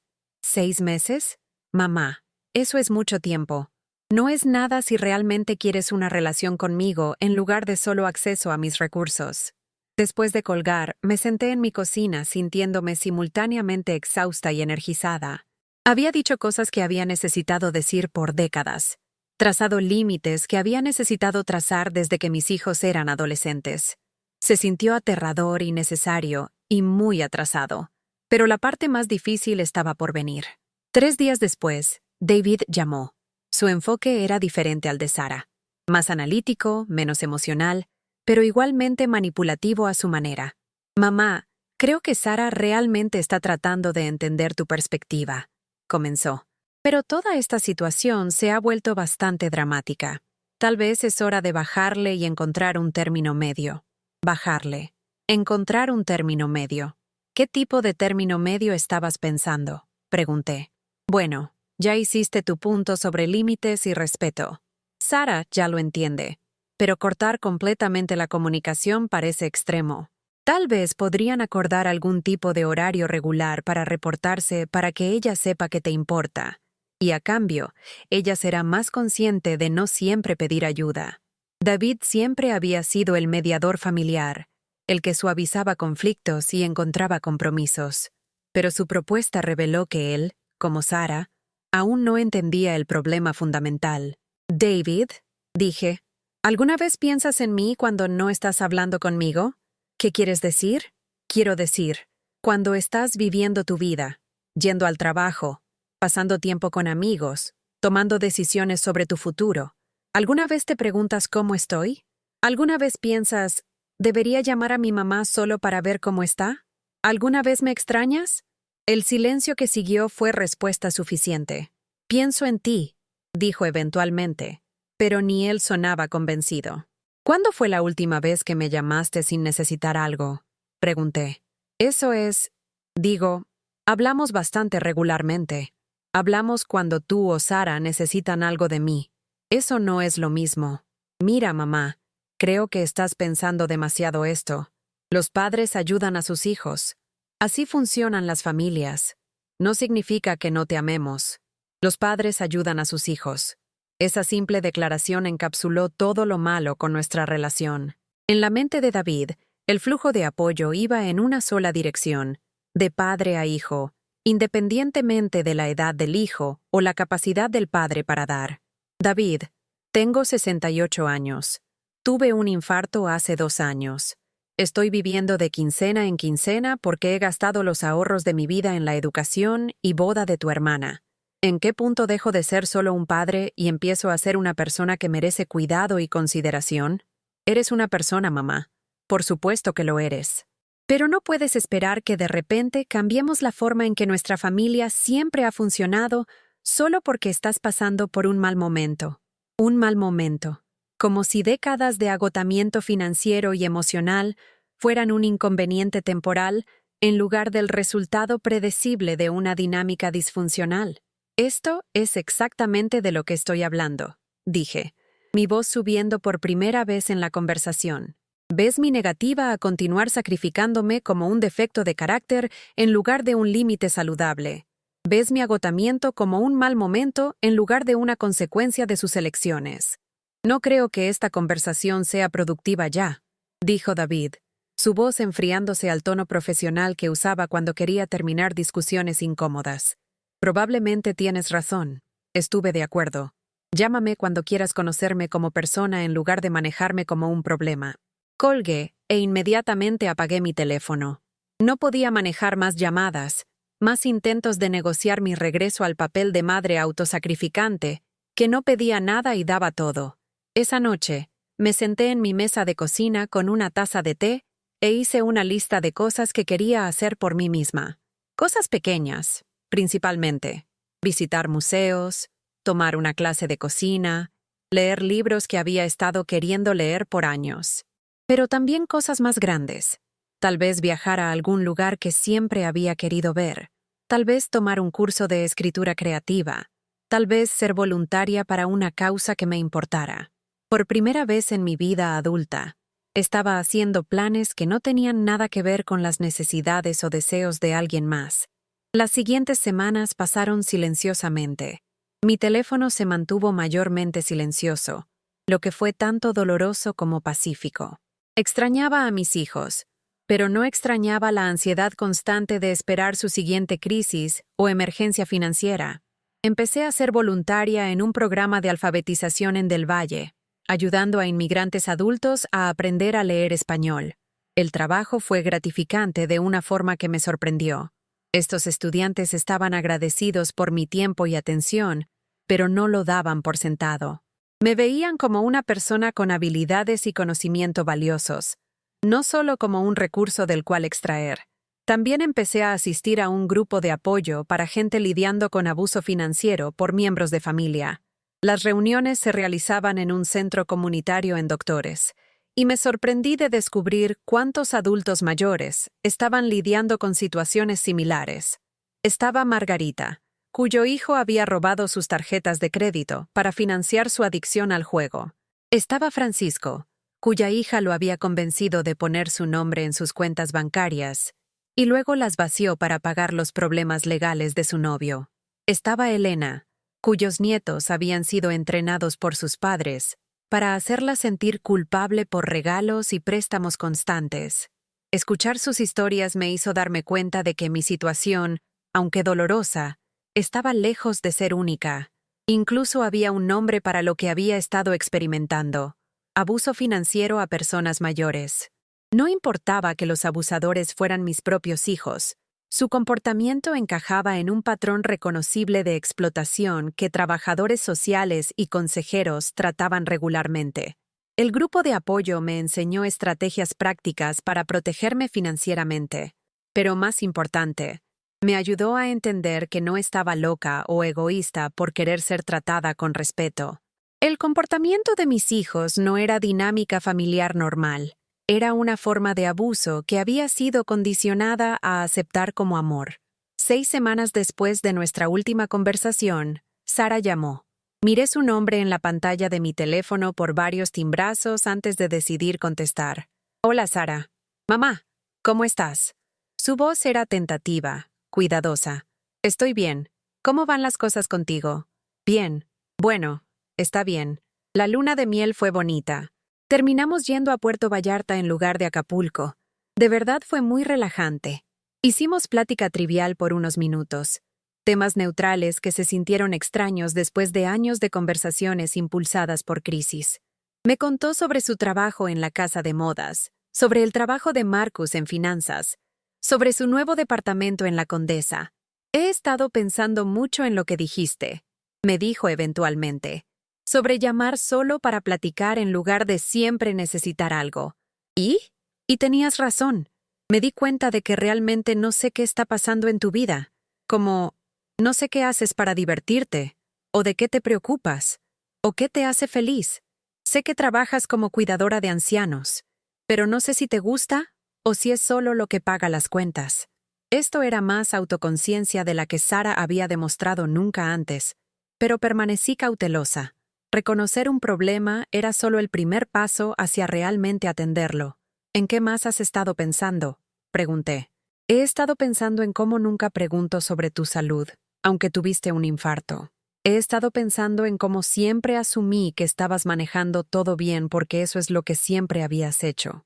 Y he estado pensando en lo egoísta que probablemente te pareció eso. ¿Cómo te pareció a mí? Como si no me importaras como persona. Como si solo me importara lo que pudieras hacer por mí. Era un comienzo. Pero sentimiento sin acción era solo otra forma de manipulación, incluso si no era conscientemente intencional. Entonces, ¿qué vas a hacer diferente?, pregunté. Quiero llevarte a cenar, dijo. A algún lugar bonito, yo invito. Y quiero preguntarte sobre tu vida y realmente escuchar las respuestas. Y quiero contarte sobre la mía de una forma que sea sobre compartir. No sobre necesitar ayuda o consejo. Era una propuesta razonable, pero me encontré dudando. Parte de mí desesperadamente quería decir que sí, aferrarme a esta ofrenda de conexión genuina. Pero una parte más grande de mí permanecía escéptica. Una cena no borraba décadas de explotación, y no estaba lista para confiar en que la perspectiva de Sara había cambiado fundamentalmente. Agradezco la oferta, dije, pero no estoy lista para eso todavía. ¿Qué te haría estar lista?, preguntó, y pude escuchar decepción en su voz. Tiempo. Consistencia. Prueba de que esto no es solo otra estrategia para regresar a cómo eran las cosas. ¿Cómo puedo probar eso? Continuando llamar sin necesitar nada. Mostrando interés en mi vida a lo largo del tiempo. No solo en una conversación. Demostrando que me ves como una persona que vale la pena conocer. No solo como un problema que resolver. Está bien, dijo silenciosamente. Puedo hacer eso. Ya veremos, dije. Y lo dije con amabilidad pero realísticamente. Después de que colgamos, sentí una mezcla de esperanza y cautela. Las palabras de Sara habían sonado genuinas, pero las palabras eran fáciles. La prueba sería si su comportamiento cambiaba consistentemente a lo largo del tiempo, o si esta conversación era solo un desvío en el camino de regreso a nuestra dinámica antigua. 2 semanas después, volvió a llamar. Esta vez, la conversación fue diferente. Preguntó sobre mi trabajo voluntario y escuchó mis respuestas sin tratar de dirigir la conversación hacia sus propias preocupaciones. Me contó sobre un libro que estaba leyendo y preguntó si tenía recomendaciones. Compartió una historia sobre un incidente chistoso en el trabajo, sin enmarcarlo como una crisis que necesitaba mi input. Fue el tipo de conversación que tendría con una amiga, no con una cuenta bancaria. David, mientras tanto, permaneció silencioso. Claramente estaba esperando a que la situación se resolviera sola, para que Sara y yo arregláramos las cosas para que él pudiera regresar a la distancia cómoda que prefería. Su enfoque al conflicto familiar siempre había sido evitarlo, y esta situación no era diferente. Estaba aprendiendo a estar bien con su ausencia. Si David no estaba interesado en una relación real conmigo, no podía forzar una a la existencia. Solo podía controlar mis propias elecciones y límites. Mientras el verano se convirtió en otoño, me establecí en una nueva rutina que no giraba alrededor de las necesidades y crisis de mis hijos. Continué siendo voluntaria en el centro de alfabetización, me uní a un club de lectura en la biblioteca local y empecé a tomar clases de acuarela en una universidad comunitaria en Del Valle. La pintura me sorprendió más que nada. Siempre había sido práctica, enfocada en habilidades útiles y tareas necesarias.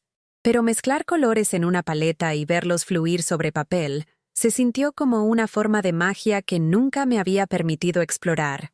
Mi instructora, una mujer paciente llamada Carmen que enseñaba arte a ciudadanos de la tercera edad, me animó a pintar sin preocuparme por crear algo reconocible o hermoso. El arte es sobreexpresión, me dijo durante una de nuestras sesiones. Es sobreponer algo de ti misma en el mundo que no estaba ahí antes. Pinté formas abstractas que representaban sentimientos que no podía nombrar. Pinté paisajes que existían solo en mi imaginación. Pinté retratos de caras que nunca había visto, pero de alguna manera reconocí. El acto de crear algo puramente para mi propia satisfacción, sin importar si complacía o ayudaba a alguien más, se sintió revolucionario. Mi departamento se llenó lentamente con mi arte modesto, acuarelas pegadas a las paredes, cuadernos de dibujo apilados en mi mesa de café, pinceles y pinturas arreglados en una mesa de TV que se había convertido en mi caballete improvisado. Por primera vez en años, mi espacio vital se sintió como si reflejara a mí en lugar de solo albergar mi agotamiento. Sara continuó llamando regularmente, y lentamente, cautelosamente, empecé a confiar en que su interés en mi vida era genuino. Pidió ver mis pinturas y respondió con lo que parecía entusiasmo real. Me contó sobre sus propias luchas creativas en el trabajo y pidió mi perspectiva no como una proveedora de soluciones, sino como alguien cuya opinión valoraba. Estábamos construyendo algo nuevo, tentativo y frágil, pero real de una forma que nuestra relación nunca había sido antes. Pero la prueba real vino en noviembre. Sara llamó un martes por la noche, y pude escuchar tensión en su voz desde la primera palabra. «Mamá, ¿estás sentada?» Mi primer instinto fue pánico familiar. Alguien estaba enfermo, alguien estaba herido, alguien necesitaba dinero o ayuda o rescate. Pero me forcé a permanecer calmada. «Estoy bien parada. ¿Qué está pasando?» «Marcus y yo nos vamos a divorciar». Las palabras me golpearon como un golpe físico. No porque estuviera sorprendida.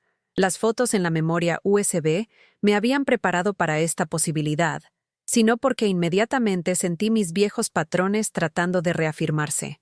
Quería preguntar qué necesitaba de mí, cómo podía ayudar, qué problemas requerían mi intervención. En lugar de eso pregunté, ¿cómo te sientes? Terrible, confundida, enojada, triste. Ha estado construyéndose por meses, pero seguía esperando que pudiéramos arreglarlo. Ha estado teniendo una aventura con alguien con quien trabaja, y cuando lo confronté sobre ello, dijo que se quería salir del matrimonio. Una aventura. Interesante, dado lo que había visto en esas fotos de boda. Lamento que estés pasando por esto, dije. El divorcio es doloroso incluso cuando es la decisión correcta. No sé si es la decisión correcta, dijo, y pude escuchar lágrimas en su voz. Pensé que estábamos construyendo una vida juntos. Pensé que éramos felices. Me mordí la lengua para no hacer las preguntas que quería hacer sobre el hombre de las fotos de la boda, sobre los estados de cuenta bancarios, sobre todas las cosas que había visto pero nunca confrontado. Este no era el tiempo para periodismo investigativo. Este era el tiempo para ofrecer apoyo emocional. ¿Qué necesitas ahora mismo? Pregunté. No prácticamente, sino emocionalmente. ¿Cómo puedo ayudarte a procesar esto? Era una pregunta diferente a cualquiera que hubiera hecho antes, enfocada en su experiencia interna en lugar de problemas externos que necesitaban solución. Solo necesito hablar con alguien que me conoce, dijo. Alguien que no me va a juzgar o tratar de arreglar todo. Necesito a mi mamá. Mi mamá. No mi cuenta bancaria. No mi servicio de resolver problemas. No mi centro de manejo de crisis. Mi mamá. Hablamos por 2 horas. Escuché mientras Sara procesó sus sentimientos sobre el matrimonio, sobre Marcus, sobre sus propias elecciones y errores. Ofrecí consuelo y perspectiva, pero no soluciones, no dinero, no ofertas de intervenir y manejar la logística de su divorcio. Cuando finalmente hizo la pregunta que había estado temiendo, «Mamá, ¿sería posible que me quedara contigo por unas semanas mientras resuelvo mi situación de vivienda?» Sorprendí a ambas con mi respuesta. «No puedo hacer eso, Sara». «¿Qué? ¿Por qué no?» «Porque mi departamento apenas es lo suficientemente grande para una persona», dije honestamente. «Pero más importante, porque creo que necesitas aprender cómo manejar esta crisis tú misma. Puedo estar aquí para hablarte de tus sentimientos y ofrecer apoyo emocional, pero ya no puedo resolver tus problemas prácticos por ti. No te estoy pidiendo que resuelvas nada, solo te estoy pidiendo un lugar donde dormir mientras busco departamento». ¿Y qué pasa cuando buscar departamento toma más tiempo del esperado? ¿Qué pasa cuando necesites ayuda con depósitos o gastos de mudanza? ¿Qué pasa cuando la siguiente crisis llegue antes de que estés estable? No haría eso, dijo, pero ni ella sonaba convencida. Sara, creo que no quieres hacer eso, pero nuestro patrón anterior es tan fuerte que sería casi imposible resistir. Que te mudes conmigo nos pondría justo de vuelta donde empezamos. Estuvo callada por mucho tiempo. ¿Entonces solo me vas a dejar que lo resuelva sola? Finalmente preguntó. Te voy a dejar que lo resuelvas como adulta, dije gentilmente. Lo que es diferente a estar sola. Voy a estar aquí para escuchar, para animarte, para recordarte que eres más fuerte de lo que piensas, pero no voy a estar aquí para rescatarte de las consecuencias de tus elecciones o los desafíos de tu vida. No entiendo la diferencia, dijo. La diferencia es que un enfoque te trata como una adulta capaz que temporalmente está luchando, y el otro te trata como una niña indefensa que no puede sobrevivir sin intervención. ¿Qué tal si no puedo hacerlo sola? Entonces vas a resolver otros recursos, amigos, servicios sociales, tus propias habilidades para resolver problemas, pero no vas a saber de lo que eres capaz hasta que lo intentes. Fue una de las conversaciones más difíciles que había tenido con mi hija, pero también una de las más amorosas. Estaba respetando su capacidad de crecer y adaptarse en lugar de facilitar su dependencia en mí. Sara sí lo resolvió. Se mudó con una amiga temporalmente. Encontró su propio departamento en 6 semanas y manejó sus procedimientos de divorcio sin mi intervención financiera. Llamó regularmente durante este periodo, pero las conversaciones fueron diferentes. Estaba procesando sus emociones y compartiendo sus experiencias en lugar de tercerizar sus problemas. Observé desde una distancia cuidadosa mientras mi hija descubrió su propia fuerza y resistencia. Fue más difícil para ambas que mi intervención para arreglar todo, pero también fue más saludable y respetuoso. David, mientras tanto, había estado completamente ausente durante la crisis de Sarah. Cuando le mencioné durante una de nuestras llamadas infrecuentes que su hermana se estaba divorciando, su respuesta fue típicamente desapegada. «Qué lástima. Espero que esté bien. ¿Has hablado con ella?», pregunté. «No recientemente. Pensé que me llamaría si necesitara algo». Era un encapsulamiento perfecto del enfoque de David a las relaciones. Pasivo, periférico, involucrado solo cuando directamente activado. No era intencionalmente cruel, pero su indiferencia era su propia forma de abandono. Me di cuenta de que no podía cambiar a David más de lo que podía haber cambiado a Sarah sin su disposición a participar. Solo podía controlar mis propias elecciones sobre cuánta energía invertir en una relación con alguien que no mostraba interés en corresponder. Para Navidad, mi vida se veía completamente diferente que un año antes. Sarah y yo estábamos construyendo una relación genuina basada en respeto mutuo e interés. David permaneció distante, pero ya no hacía demandas en mi tiempo o recursos. Mis finanzas se habían estabilizado ahora que no estaba constantemente financiando las crisis de otras personas. Mi salud había mejorado con estrés reducido y mejor autocuidado, pero el cambio más grande fue interno. Había redescubierto a mí misma como una persona con intereses, opiniones y deseos que existían independientemente de mi papel como madre y cuidadora. Estaba pintando regularmente ahora, y algo de mi trabajo era lo suficientemente bueno que Carmen había sugerido que considerara inscribir en una exposición de arte local. Había hecho amigas a través de mi trabajo voluntario y club de lectura. Gente que me conocía como Rosa la persona, no Rosa la madre o Rosa la ayudante. Estaba aprendiendo a disfrutar mi propia compañía de una forma que nunca había antes. Las noches sola en mi departamento eran pacíficas en lugar de solitarias. Cocinaba comidas que disfrutaba, veía películas que quería ver, leía libros que me interesaban en lugar de unos que pensaba me mejorarían o me ayudarían a servir mejor a otros. Para mi cumpleaños 70 en enero, hice algo sin precedente. Me hice una fiesta. No una reunión familiar donde cocinara y limpiara y me preocupara por la comodidad de todos los demás, sino una fiesta real donde yo era la invitada de honor. Invité a mis nuevas amigas del club de lectura, mis compañeras voluntarias del centro de alfabetización, mis compañeras de clase de arte y mi vecina María, que había sido tan amable durante mi periodo más oscuro. Sarah preguntó si podía venir, y después de pensarlo, dije que sí. David declinó la invitación, alegando que estaba demasiado ocupado con el trabajo, lo que no me sorprendió. La fiesta se realizó en un centro comunitario en Doctores, con decoraciones que elegí, y música que amaba, y comida que disfrutaba. En lugar de enfocarme en asegurarme de que todos los demás la estuvieran pasando bien, me permití ser celebrada. Sarah trajo un regalo considerado, un set de pinturas de acuarela de calidad profesional, y participó en las festividades, sin tratar de convertirse en el centro de atención. Parecía genuinamente feliz de conocer a mis amigas y aprender sobre la vida que había construido independiente de mi papel como su madre. Durante la fiesta, Carmen hizo un anuncio sorpresa. La universidad comunitaria estaba organizando una exposición de arte grupal para sus estudiantes de la tercera edad y había sometido 3 de mis pinturas. Habían sido aceptadas para exhibición, lo que significaba que mi arte sería mostrado públicamente por primera vez. El aplauso de mis amigas se sintió diferente a cualquier aprobación que hubiera recibido. Esto no era apreciación por mi utilidad o gratitud por mis sacrificios. Esto era reconocimiento de mi talento, mi creatividad, mi valor individual como persona. Sarah me abrazó después, lágrimas en sus ojos. «Mamá, estoy tan orgullosa de ti», dijo.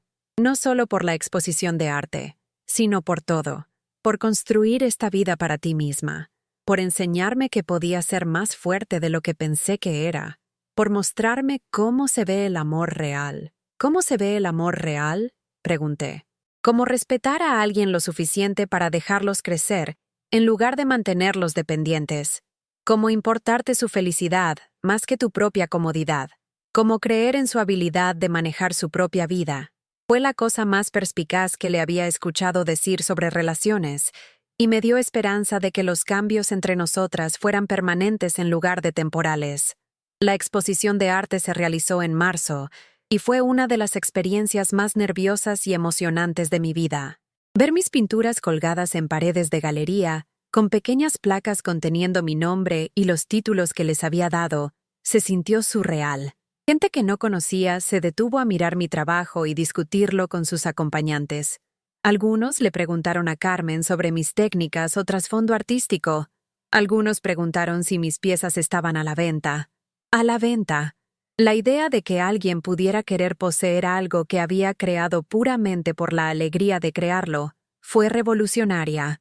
Vendí 2 pinturas esa noche por más dinero del que jamás había imaginado que mi arte podría valer. Pero más importante, me había probado a mí misma que era capaz de crear algo valioso y significativo que no tenía nada que ver con servir las necesidades de alguien más. Sara asistió a la exposición de arte y trajo al reemplazo de Marcus, un hombre callado y amable llamado Jaime, que trabajaba como bibliotecario y la trataba con respeto y afecto obvios. Me presentó con él como mi madre, la artista, y el orgullo en su voz era inconfundible. David envió un mensaje de texto diciendo felicidades, pero no asistió, lo que ya no me sorprendía ni me herían.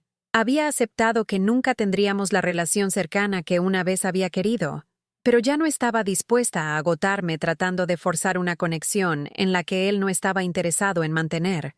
Mientras la primavera se convirtió en verano, reflexioné en lo completamente que mi vida se había transformado en los 2 años desde la boda de Sara.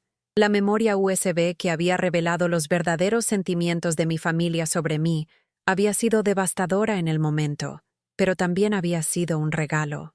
Sin ese despertar doloroso, podría haber continuado sacrificándome indefinidamente, volviéndome más pequeña y más invisible hasta desaparecer completamente. La mujer que me había convertido, independiente, creativa, con límites, respetada, habría sido imposible sin la destrucción de la mujer que había sido, complaciente, agotada, explotada, desechada. A veces la destrucción es el único camino hacia la reconstrucción auténtica. Mi relación con Sara continuó desarrollándose en direcciones positivas. Había aprendido a navegar sus propios desafíos sin esperar que proporcionara soluciones o financiamiento. Llamaba regularmente no porque necesitara algo, sino porque disfrutaba nuestras conversaciones.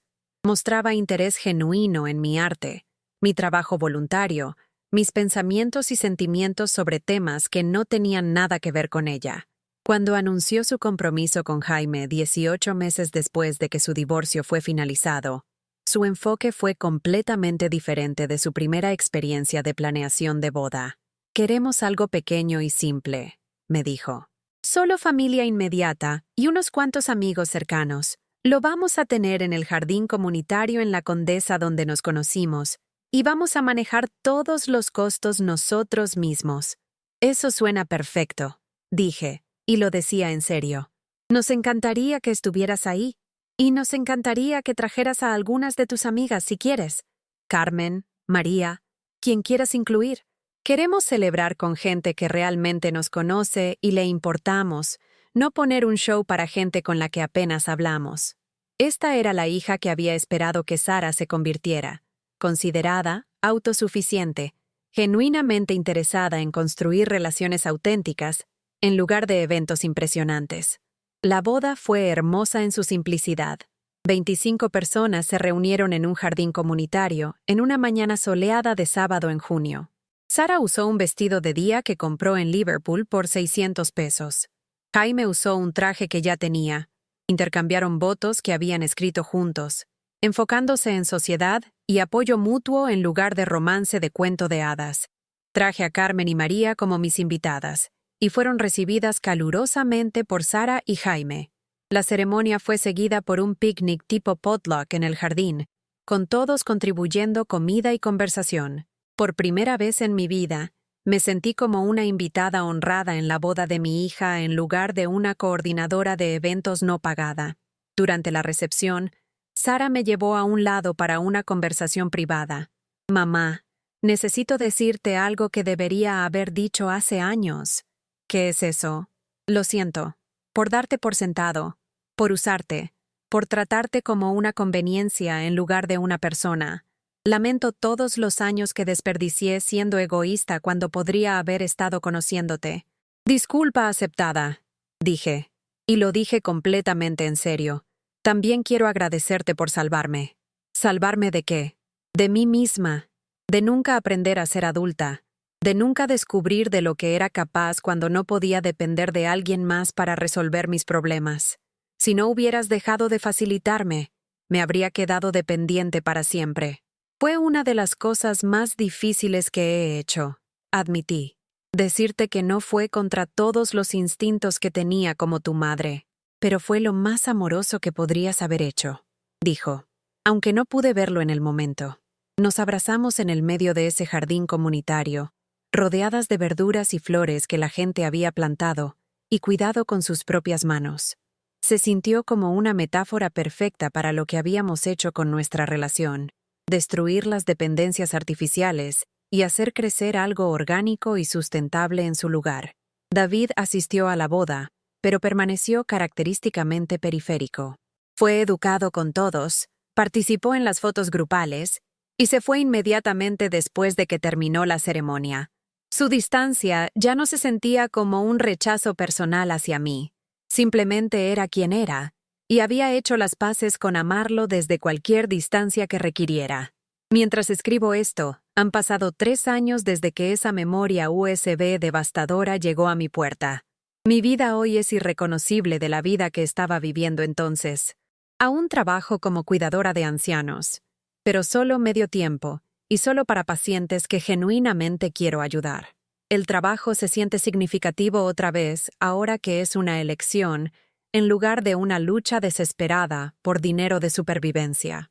Me he vuelto seria sobre mi arte, participando en varias exposiciones grupales e incluso teniendo una pequeña exposición individual en una cafetería en Del Valle.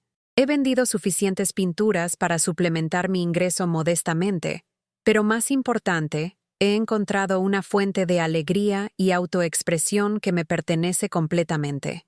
Mi departamento aún es pequeño, pero está lleno de color y vida ahora. Mi arte en las paredes, plantas en los alféizares, libros y materiales de arte que reflejan mis intereses en lugar de solo necesidades funcionales. Sara y yo hablamos varias veces a la semana. No porque cualquiera de nosotras necesite algo, sino porque disfrutamos la compañía de la otra. Está prosperando en su segundo matrimonio y ha empezado su propio pequeño negocio de diseño de modas, que de hecho es rentable. Cuando enfrenta desafíos, los maneja ella misma o se dirige a su esposo por apoyo, tratándome como una confidente en lugar de un servicio de intervención de crisis. David y yo hemos encontrado un equilibrio sustentable. Intercambiamos tarjetas navideñas y llamadas de cumpleaños, y me visita ocasionalmente cuando está en el área. Nuestra relación carece de profundidad, pero también carece de drama y explotación. A veces eso es lo mejor que es posible con ciertas personas, y he aprendido a apreciar la paz sobre la intensidad.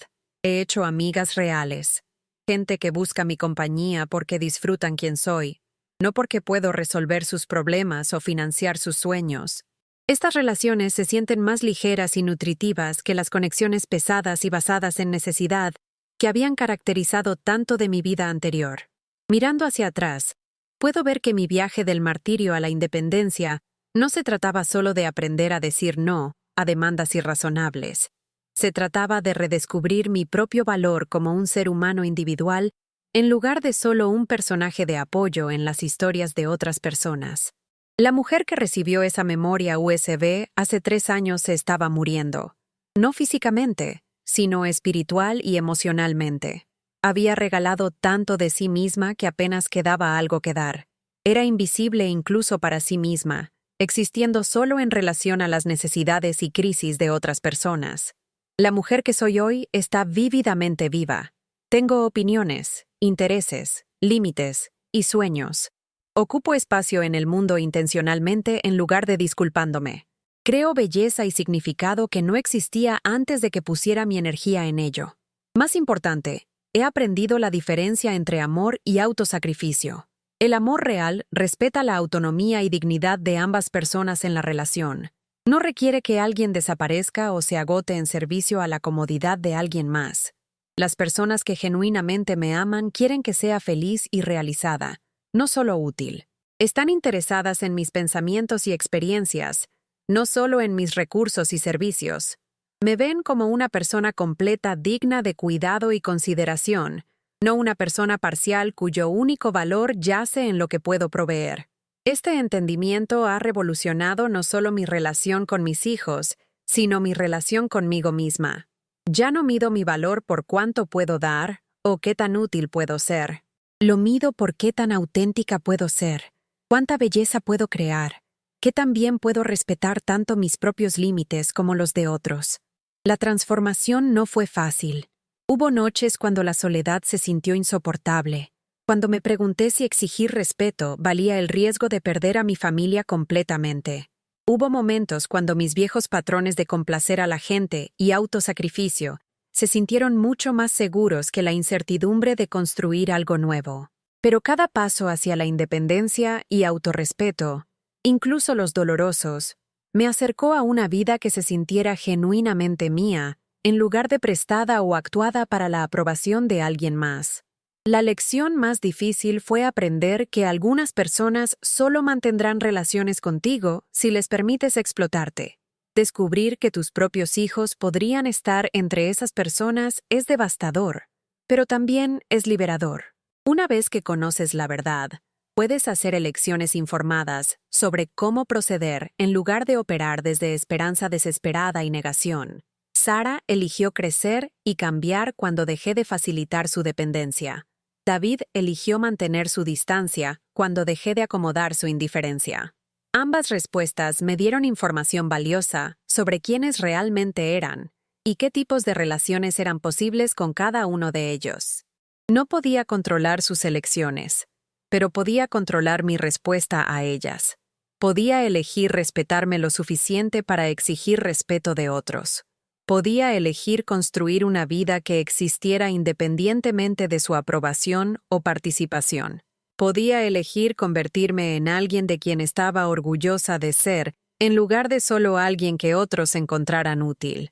La comunidad que encontré, a través de clases de arte, trabajo voluntario, clubes de lectura y grupos de apoyo, me enseñó que hay gente en el mundo que te va a apreciar por quien eres en lugar de lo que puedes hacer por ellos.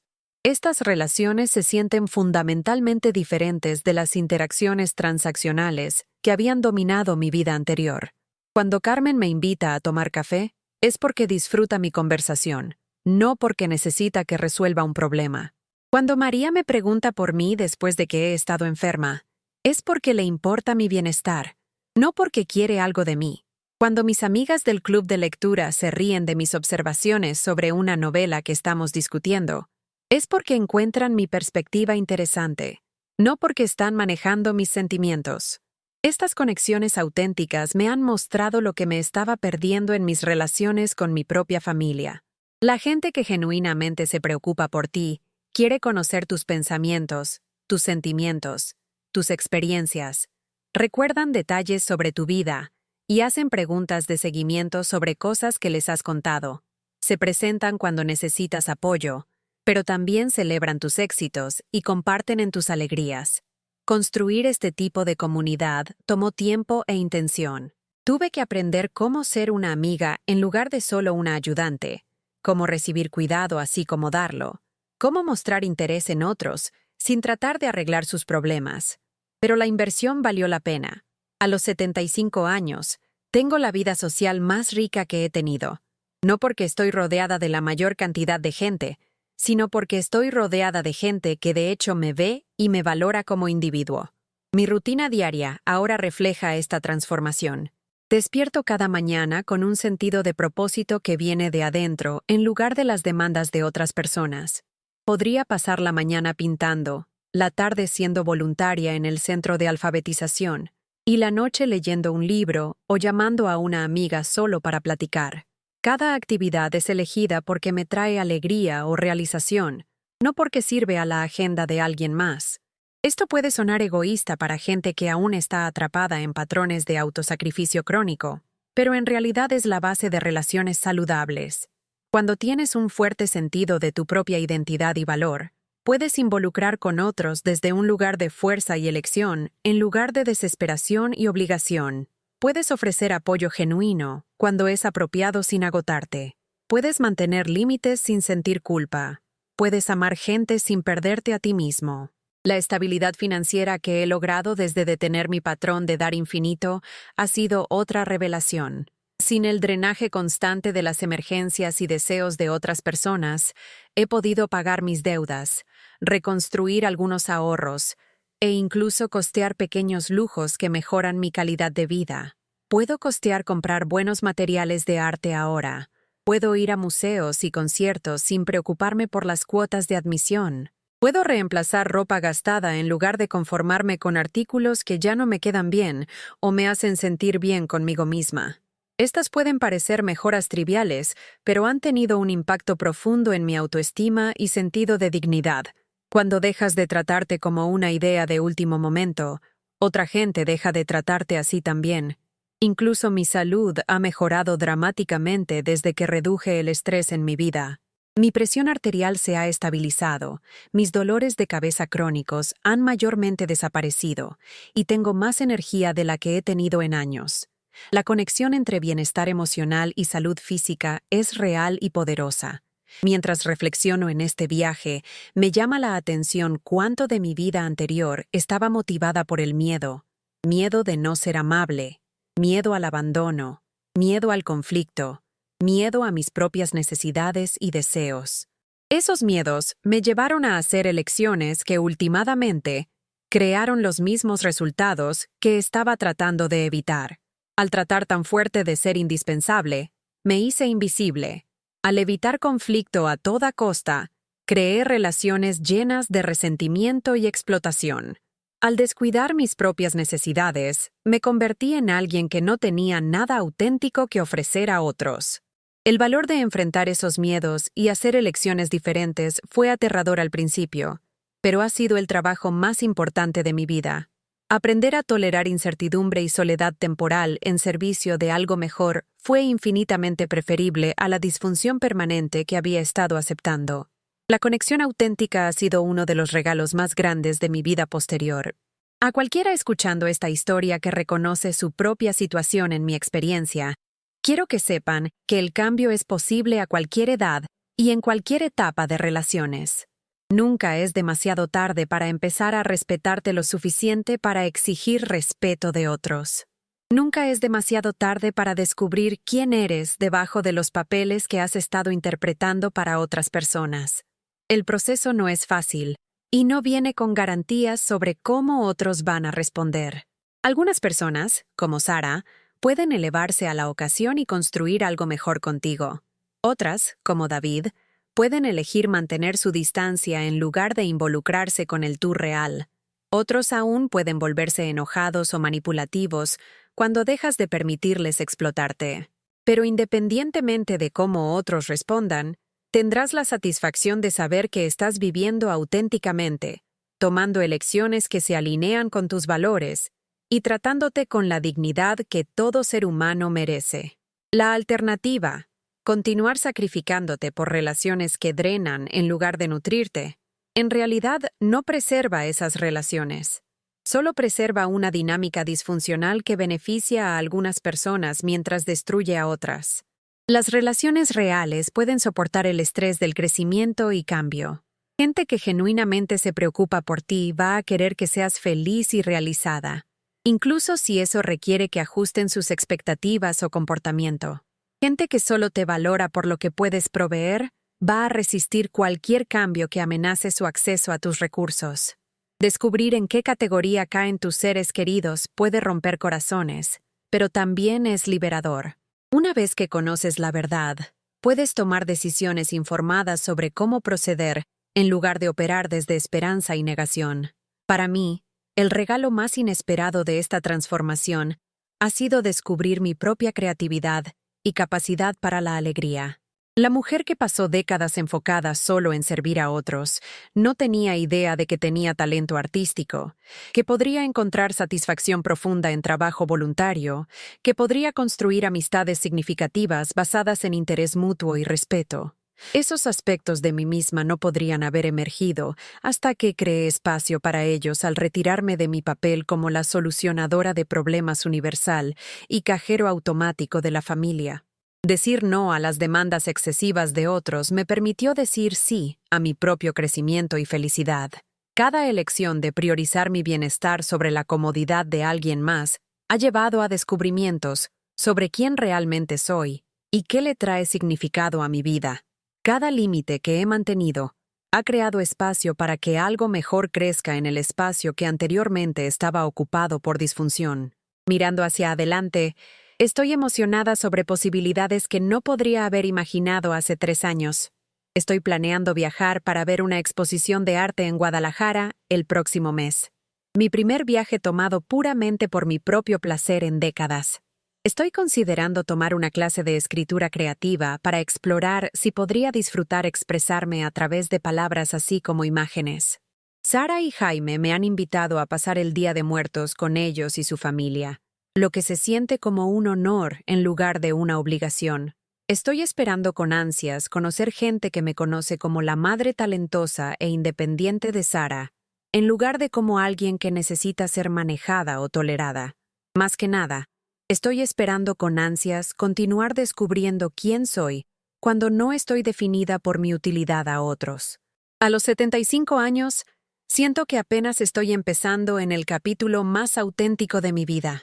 La mujer que recibió esa memoria USB devastadora hace 3 años no podría haber imaginado que la traición llevaría a liberación, que la pérdida llevaría a descubrimiento, que decir no finalmente le enseñaría cómo decirse sí a sí misma. Pero la vida tiene una forma de ofrecernos exactamente los desafíos que necesitamos para convertirnos en quien estamos destinadas a ser, incluso cuando esos desafíos se sienten como castigos en el momento. La clave es mantenerse abierta a la posibilidad de que la destrucción puede limpiar el camino para algo mejor, y que nunca es demasiado tarde para empezar a construir una vida que realmente te pertenezca. Entonces les pregunto, quien quiera que sean escuchando esto, ¿han vivido alguna vez algo como lo que he compartido con ustedes hoy? ¿Se han encontrado dando y dando hasta que no quedara nada de ustedes? ¿Han confundido amor con sacrificio o cuidado con agotamiento? Tal vez están en medio de ello ahora mismo, contestando cada llamada por ayuda, diciendo sí a cada pedido, lentamente desapareciendo bajo el peso de las necesidades y expectativas de todos los demás. Tal vez se están preguntando si son egoístas por querer algo diferente, si son mal padre o madre o esposo o hijo, por sentir resentimiento sobre ser siempre el que da.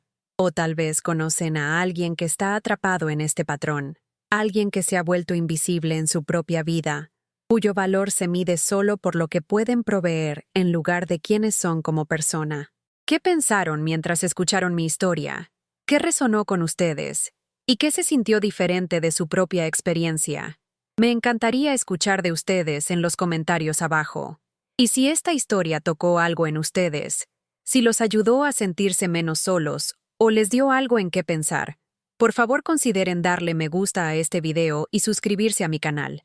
Saber que estas palabras llegaron a alguien que las necesitaba escuchar es lo que me da el valor para seguir compartiendo mi corazón. A veces la cosa más importante que podemos hacer el uno por el otro es simplemente decir, no estás loco, no eres egoísta, te mereces algo mejor. Y no es demasiado tarde para reclamar la vida que es realmente tuya. Gracias por escuchar.